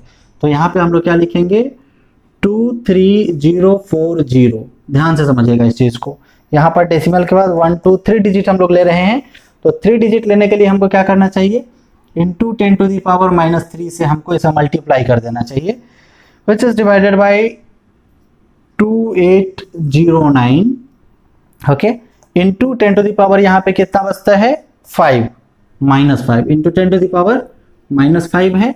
फाइनली इसको जब हम लोग डिवाइड करते हैं तो हमारा वैल्यू कितना आता है 8.2 इंटू 10⁻⁻8। इस चीज को आप ध्यान से समझ रहे हैं। अगर इसको हम लोग डेसिमल को अगर इधर खिसकाएंगे तो हमारा क्या होगा, जीरो हमारा प्लस में आएगा। जैसे सपोज कीजिए कि 2 8 4 5 6 3 इस तरह से है, इंटू 10⁻² है। अगर हम लोग 1 2 3 4 डिजिट इधर लाते हैं तो हम लोग क्या करेंगे, इसको प्लस में 2 को हम लोग 6 में कन्वर्ट कर देंगे। अगर हम लोग का पहले से यहाँ पे है, सपोज कीजिए कि यहाँ पे है और हम लोग इधर ले जाते हैं, इधर अगर मान लीजिए कि 1 2 3 डिजिट इधर ले जाते हैं तो हम लोग क्या करते हैं इसमें से 3 हटाते हैं, मतलब सिर्फ 3 बचता है यहाँ पे। समझ रहे सिचुएशन को, जैसे मान लीजिए 3 3 4 5 6 2 है, इसको अगर हम लोग इधर मान लीजिए कि यहाँ पे है 33 पे है और इंटू 10⁻⁻ कुछ भी नहीं है या फिर -2 मान लीजिए, 1 2 3 डिजिट हमको उधर ले जाना है तो क्या करेंगे 1 2 3 डिजिट इधर ले गए और इधर -5 कर देंगे। तो वही सिचुएशन हम लोग यहाँ पे भी किए हैं कि 1 2 3 डिजिट हम लोग इधर ले गए हैं तो 10⁻³ से मल्टीप्लाई कर दिए हैं, और फाइनली हम लोग इसको कैलकुलेट करके 8.2 इंटू 10⁻⁻8। वैसे आप चाहते हैं तो इसको भी कैलकुलेट कर सकते थे, डिवाइड करते डेसिमल में आता, फिर डेसिमल को हटाते, माइनस वाला टर्म इसमें जुट के फाइनली 10⁻⁻8 हो जाता। वो थोड़ा सा लेंथी था, तो आइडियाज़ को थोड़ा सा डेवलप करेंगे तो इजीली आप लोग कैलकुलेट कर पाएंगे। जो यहाँ पर फोर्स का वैल्यू आया है वो फोर्स का वैल्यू हमारा कितना हो गया 8.2 इंटू 10⁻⁸ न्यूटन। किसके बीच, एक प्रोटॉन और इलेक्ट्रॉन के बीच, जो इस तरह से इलेक्ट्रॉन हमारा रोटेट कर रहा था 0.53 एंगस्ट्रम के रेडियस पे। फटाक से इसको आप नोट मारिए। उसके बाद फिर हम लोग क्वेश्चन नंबर 19 को देखते हैं। क्वेश्चन देखने में थोड़ा सा डरावना था पर कुछ है नहीं, इसमें थोड़ा सा कैलकुलेशन है, तो कैलकुलेशन तो होगा ही, वो आपको ज़्यादा से ज़्यादा प्रैक्टिस करना पड़ेगा उसके लिए। फिर इसके बाद हम लोग क्वेश्चन नंबर 19 को देखेंगे और 20, उसके बाद फिर फाइनली हम लोग सम कर देंगे 20 के बाद। अगर आप एक दिन में पूरे प्रॉब्लम्स को नहीं कर पाते हैं तो कोई ज़रूरत नहीं है एक दिन में पूरे प्रॉब्लम्स को करने का, आप 2-3 दिन में भी कर सकते हैं, लेकिन आपको ज़्यादा से ज़्यादा नंबर ऑफ क्वेश्चंस करने हैं इसलिए आपको ज़्यादा से ज़्यादा नंबर ऑफ क्वेश्चन कोशिश करना चाहिए कि एक दिन में सॉल्व करें, तभी जाके आप एक अच्छे लेवल पे पहुंचेंगे। फिर क्वेश्चन नंबर 19 को देखते हैं। Find the speed of electron in the ground state of A hydrogen atom. मतलब ये जो हाइड्रोजन एटम अभी था, जो नॉर्मल हमारा हाइड्रोजन एटम रहता है, उस कंडीशन में हमको क्या करना है, स्पीड ऑफ इलेक्ट्रॉन फाइंड करना है। ये जो इलेक्ट्रॉन हमारा घूम रहा था, फिगर हम डिलीट नहीं करना चाहिए था, इरेज नहीं करना चाहिए था। ये जो हमारा सपोज कीजिए कि इलेक्ट्रॉन ये घूम रहा है, इलेक्ट्रॉन हमारा ऐसे रिवॉल्व कर रहा है, सेंटर पे हमारा क्या है, प्रोटॉन है। तो इलेक्ट्रॉन जो हमारा ऐसे रोटेट कर रहा है, तो इलेक्ट्रॉन का कुछ हमारा स्पीड होगा, कुछ वेलोसिटी होगा, वही स्पीड हमको फाइंड करना है। ठीक, फिर क्या है, the description of ground state is given in the previous problem. और इसका जो डिटेल्स है वो प्रीवियस प्रॉब्लम में, जो प्रीवियस प्रॉब्लम अभी हम लोग सॉल्व किए हैं, इसमें दिया हुआ है। तो प्रीवियस प्रॉब्लम में हमारा वैल्यू क्या क्या दिया हुआ था, प्रोटॉन पे हमारा चार्ज हमको पता है, इलेक्ट्रॉन पे भी चार्ज हमको पता है, उसका हमको ज़रूरत पड़ेगा नहीं। यहाँ पे हमको ज़रूरत क्या पड़ेगा, आर का, जो आर है 0.53 एंगस्ट्रम। ठीक है, आर इक्वल टू इतना है। और मास ऑफ प्रोटॉन और mass of electron, mass of electron हमारा कितना होता है, प्रोटॉन तो इसमें मूव कर नहीं रहा है, सिर्फ इलेक्ट्रॉन मूव कर रहा है। तो इलेक्ट्रॉन के मास के बारे में बात करेंगे। मास ऑफ इलेक्ट्रॉन जो आपको हमेशा ध्यान में रहना चाहिए, आपके जुबान पे रहना चाहिए, 9.1 into 10⁻³ kg mass of electron हमारा इतना होता है। फिर एक्चुअली इसको ध्यान में लाइए, थोड़ा सर्कुलर मोशन को हम लोग रिमाइंड करते हैं। सर्कुलर मोशन में हमारा क्या होता था, एक ऑब्जेक्ट सर्किल पे ऐसे रोटेट करता था एक रेडियस के अलोंग। ठीक है, तो उसका कुछ ऑब्जेक्ट का मास होता था, उस ऑब्जेक्ट का कुछ वेलोसिटी होता था, और ऑब्जेक्ट कुछ डिस्टेंस आर पे होता था, कैपिटल आर हम लोग लेते थे। ये जो डिस्टेंस है, ये डिस्टेंस हम लोग कैपिटल आर लेते थे वहाँ पे सर्कुलर मोशन में। ठीक है, इस ऑब्जेक्ट का मास सपोज कीजिए m है, वेलोसिटी v है। तो इस कंडीशन में जो हमारा फोर्स अप्लाई होता था, जो हमारा सेंट्रीफ्यूगल फोर्स अप्लाई होता था, वो फोर्स का हमारा वैल्यू क्या होता था, mv²/r। ठीक है, सर्कुलर मोशन में जो हमारा फोर्स अप्लाई होता था वो क्या होता था, mv²/r, जहाँ पर m क्या था, मास ऑफ ऑब्जेक्ट। यहाँ पे ऑब्जेक्ट कौन सा है, इलेक्ट्रॉन मूव कर रहा है, तो m mass of object, v हमारा क्या था, velocity of object, and r was the distance between center and the object. So mv²/r, इसी फॉर्मूला को हमको यहाँ पे अप्लाई करना है। इसमें मास आपको पता है, वेलोसिटी हमको फाइंड करना है, फोर्स आप जो फाइंड किए थे अभी, फोर्स कितना फाइंड किए थे इलेक्ट्रॉन और प्रोटॉन के बीच में, 8.2 इंटू 10⁻⁻8 था शायद, है ना, 8.2 इंटू 10⁻⁻8 न्यूटन ये फोर्स था। और r जो है, r का भी वैल्यू आपको पता है, r कितना है हमारा 0.53 एंगस्ट्रम। तो r is equal to 0.53 into 10⁻⁻10 metre. अब इन सारे वैल्यूज को पुट करके हम लोग फोर्स का वैल्यू फाइंड कर लेंगे। तो force is equal to mv² and the mass is 9.1 into 10⁻31 kg नहीं डालते हैं, 9.1 इंटू 10⁻31, और v² हमको फाइंड करना है, which is divided by r, and the value of r is 0.53 into 10⁻10। Okay, and the value of force we can write also over here, 8.2 into 10⁻⁻8 newton. Finally इसको हम लोग कैलकुलेट करके v² find कर लेंगे।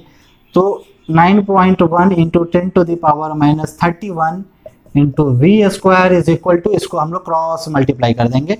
Finally कितना होगा, 8.2 into 10⁻8 into 0.53 into 10⁻10। अब 0.53 को यहाँ से आप डेसिमल को गैप करके इसको -12 भी कर सकते हैं, तरीका हमने पिछले क्वेश्चन में देखा था। 53 into 10⁻12। Okay, finally v² is equal to 8.2 into 53 into 10⁻, कितना हो जाएगा, -20। Total is divided by 9.1 into 10⁻31 into 10⁻31। ये मल्टीप्लाई में था, इधर आने से डिवाइड में आ जाएगा, और डिवाइड में आने के बाद फाइनली जो हमारा वैल्यू है वो यहाँ पे इस दोनों को मल्टीप्लाई करके जब 9.1 से डिवाइड करेंगे तो इस दोनों का मल्टीप्लाई हमारा आता है 434.6 विच इज डिवाइडेड बाई 9.1। फाइनली यहाँ पे कितना था, -20 था, -31 ऊपर जाएगा तो +31 हो जाएगा, मतलब 10 टू द पावर 11 बचेगा, into 10 to the power 11। Finally इसमें हम लोग 9.1 से अगर डिवाइड करते हैं तो जो वैल्यू हमारा आता है वो है 47.7, मतलब ये जो हमारा वैल्यू है वो है 47.7। 434.6 को 9.1 से डिवाइड करने पर इंटू 10 टू द पावर हमारा कितना है 11। ठीक है, अब जो है इसको हम लोग चाहे तो एक डेसिमल इधर खिसका दे या एक डेसिमल इधर खिसका दे, फिर इसका कैलकुलेशन हमारा थोड़ा सा सिंपल हो जाएगा। तो v², अब इसको हम लोग एक इधर खिसका देते हैं तो कोई फर्क नहीं पड़ता, 4.77 इंटू यहाँ पर हम लोग 12 कर देंगे। 4.77 का हम लोग क्या निकालेंगे, स्क्वायर रूट निकालेंगे। अब v² इज इक्वल टू इतना, अब इसको हम लोग थोड़ा सा एक बाउंड्री बना देते हैं इधर, यहाँ पर 12 है ना,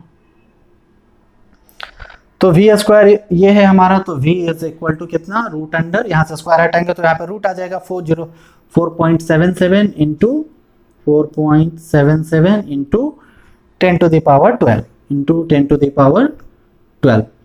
finally it's square root gives the value 2.18 into 10 to the power 6.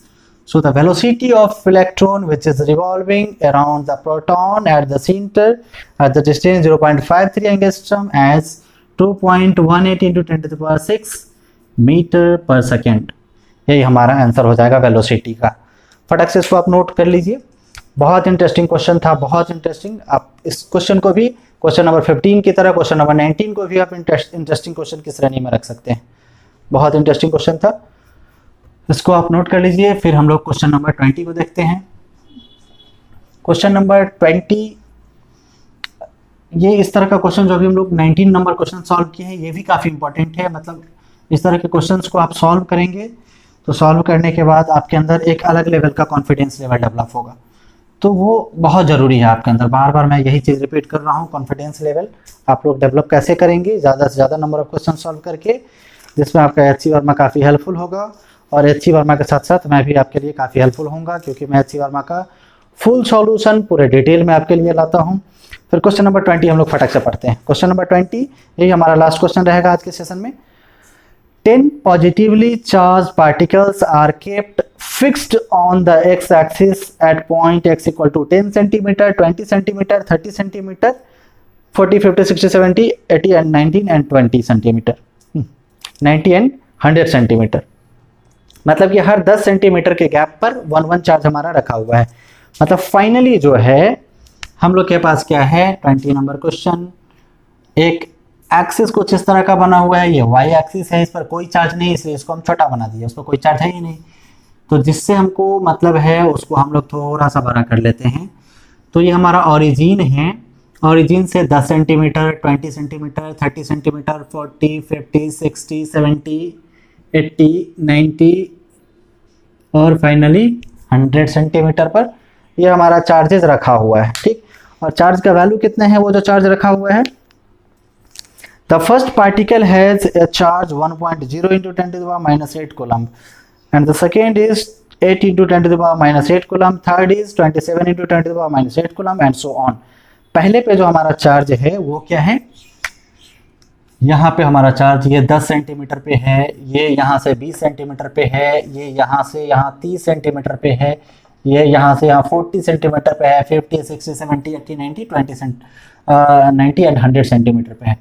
Finally यहाँ पे जो हमारा चार्ज है वो कितना है, 1 into 10 to the power minus 8 coulomb है।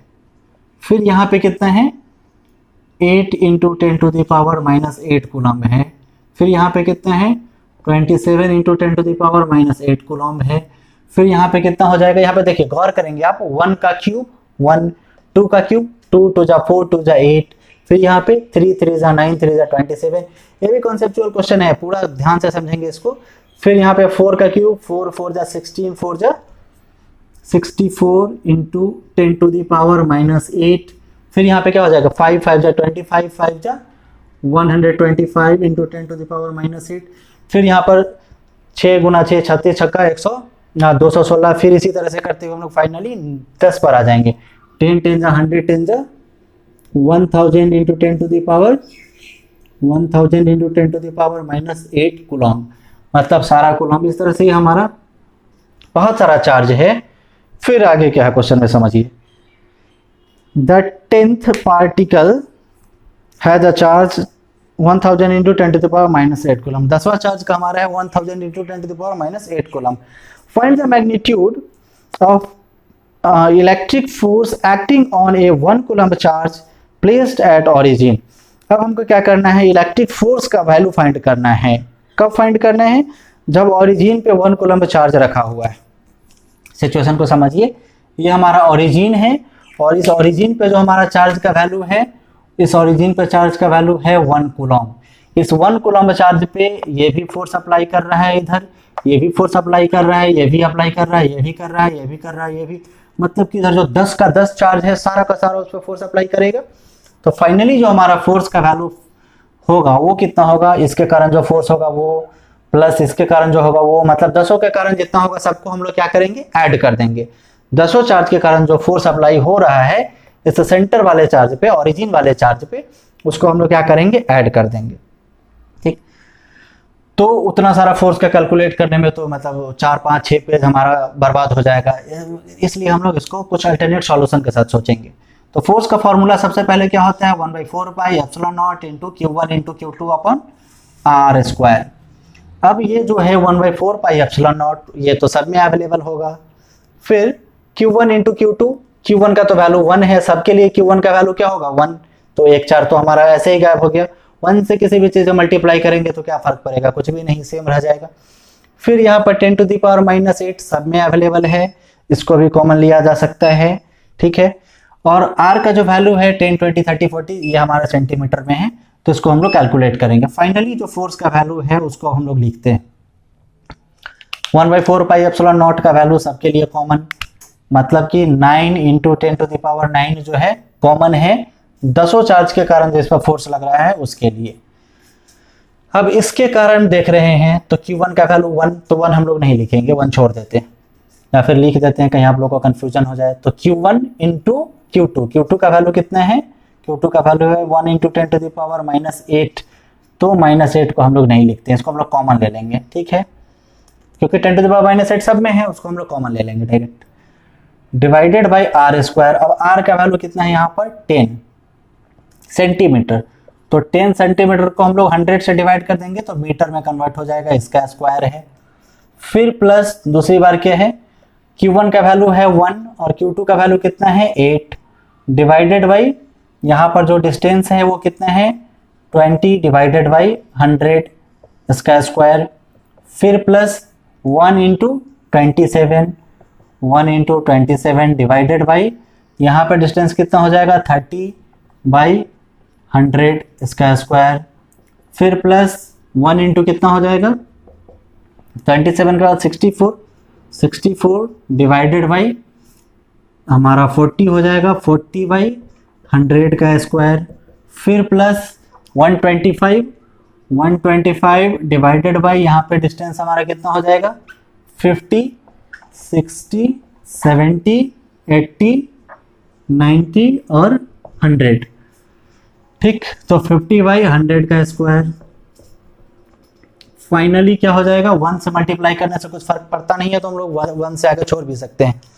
5 के बाद फिर यहाँ पर 6 का करेंगे तो 6 6 36, 6 216, फाइनली 216 डिवाइडेड बाई यहाँ पर 60 है डिवाइडेड बाई 100 का स्क्वायर। फिर हम लोग प्लस करेंगे, प्लस अब 216 के बाद 7 का 7 7 जा 49, 7 जा 243 हो जाएगा। यहाँ पर 243 इंटू 10 टू द पावर -8 सबके लिए कॉमन ले रहे हैं हम लोग, है ना, तो आप लोग इसको थोड़ा सा अज्यूम कर लेंगे खुद से भी। 243 डिवाइडेड बाई 70 बाई 100 का स्क्वायर, 70 सेंटीमीटर को मीटर में कन्वर्ट कर रहे हैं। फिर हमारा क्या है 80 वाला, 8 8 जा 64 और 68 4 जा 64, 8 जा 512 होना चाहिए,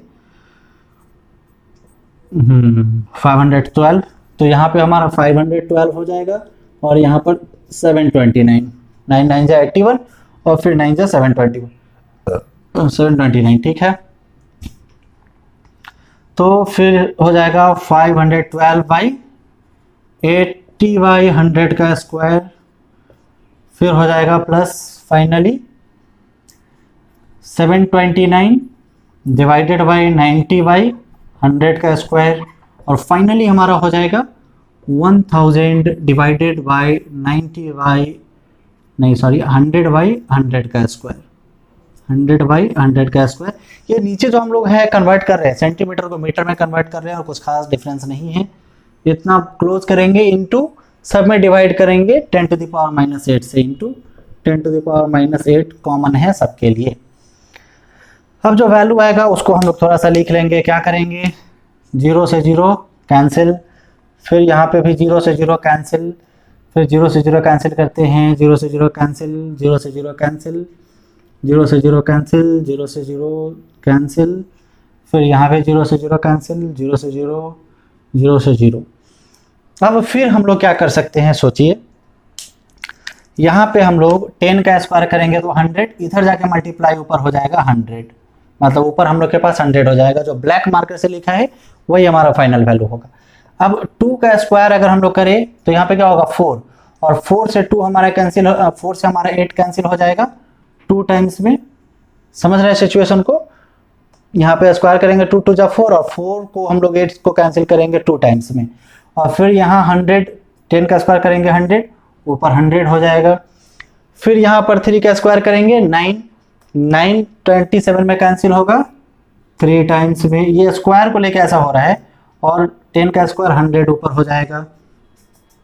फिर यहाँ पे हम लोग 4 का स्क्वायर करेंगे 16, 16 4 जा 64, ये 4 बार में ये भी कैंसिल, और 10 का स्क्वायर 100 ऊपर चला जाएगा।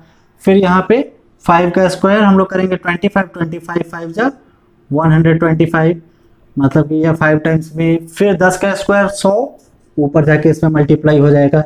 फिर इसमें भी डायरेक्ट 6 टाइम्स में, मतलब 6 6 जा 36, और 36 को 6 टाइम्स में 216 हम लोग ला देंगे, और यहाँ से 100 फिर आ जाएगा। फिर 7 का भी सेम कंडीशन 49, और 49 7 जा 203, और 243, फिर 100 से इसमें मल्टीप्लाई हो जाएगा। फिर यहाँ पे 8 से 8 टाइम्स में, मतलब 64, 64 8 जा 512, इसमें 00 आ जाएगा। फिर यहाँ पे अगर हम लोग देखें 100 200 3 4 5 6 7 8, फिर यहाँ पे हम लोग डायरेक्ट लिख सकते हैं 900, यहाँ पे क्या हो जाएगा डायरेक्ट हमारा 1000 बचा हुआ है, 1 का स्क्वायर करेंगे कुछ फर्क ही नहीं पड़ेगा, 1000 क्लियर है। अब इसको हम लोग ऐड करेंगे 1000 प्लस 900 प्लस 8 700 6, इस तरह से करते हुए फाइनली 100, तो ये हमारा हो जाएगा 9 इंटू 10⁻9 तो पहले से है हमारे पास, और इंटू 10⁻−8 है, इंटू 10⁻−8 है, और ये हो जाएगा हमारा 55 पर 000, मतलब 55,000 ये हमारा हो जाएगा, ठीक है, सॉरी 5500 1000 प्लस 900 प्लस 800 700 सबको ऐड करेंगे तो ये हो जाएगा हमारा 5500। अब ये हमारा कितना बचेगा, पावर -8 है और 9 है, फाइनली ये 90 हो जाएगा, 90 इंटू 5500, इसको मल्टीप्लाई करेंगे तो फाइनली हम लोग को क्या मिलता है 495, इस पर हमारा मिलता है 000, मतलब कि अब जो है इसको हम चाहे तो अच्छा ऐसे भी छोड़ सकते हैं इतना न्यूटन, या फिर आप चाहे तो इसको ऐसे भी लिख सकते हैं 4.95, यहाँ पे डेसिमल डाल देंगे हम लोग 4.95, और इधर 1 2 3 4 5 0 बचता है, मतलब 10⁵ न्यूटन। फाइनली जो फोर्स का वैल्यू है वो 10 चार्ज के कारण all the 10 charges will apply the force totally on 1 coulomb as 4.95 into 10⁵ newton. थोड़ा सा कॉन्सेप्चुअल था और थोड़ा सा दिमाग अप्लाई कर देना था, बस यही हमारा कैलकुलेशन हो जाएगा। इसको फटाक से आप नोट कर लीजिए। नोट करने के बाद हम लोग यहीं पे छोड़ देंगे क्वेश्चन नंबर 20 के बाद, और क्वेश्चन नंबर 21 से आगे जो है हम लोग फिर नेक्स्ट सेशन में आएंगे, और आप लोग ज़्यादा से ज़्यादा प्रैक्टिस कीजिए, और आप लोग की क्या क्या नीड है, क्या क्या ज़रूरत है, और आप लोग को कैसा लग रहा है ये सेशन, आप लोग कमेंट करके ज़रूर बताइए, और वीडियो को प्लीज़ लाइक कीजिए, इससे मोटिवेशन मिलता है ताकि मैं और बेहतर ढंग से आप लोग के लिए बेहतर से बेहतर कर सकूं। तो मिलते हैं फिर हम लोग नेक्स्ट सेशन में, तब तक के लिए अपना ख्याल रखिए, और फ्रेंड्स के बीच वीडियो को शेयर करें और हमारे साथ बने रहें।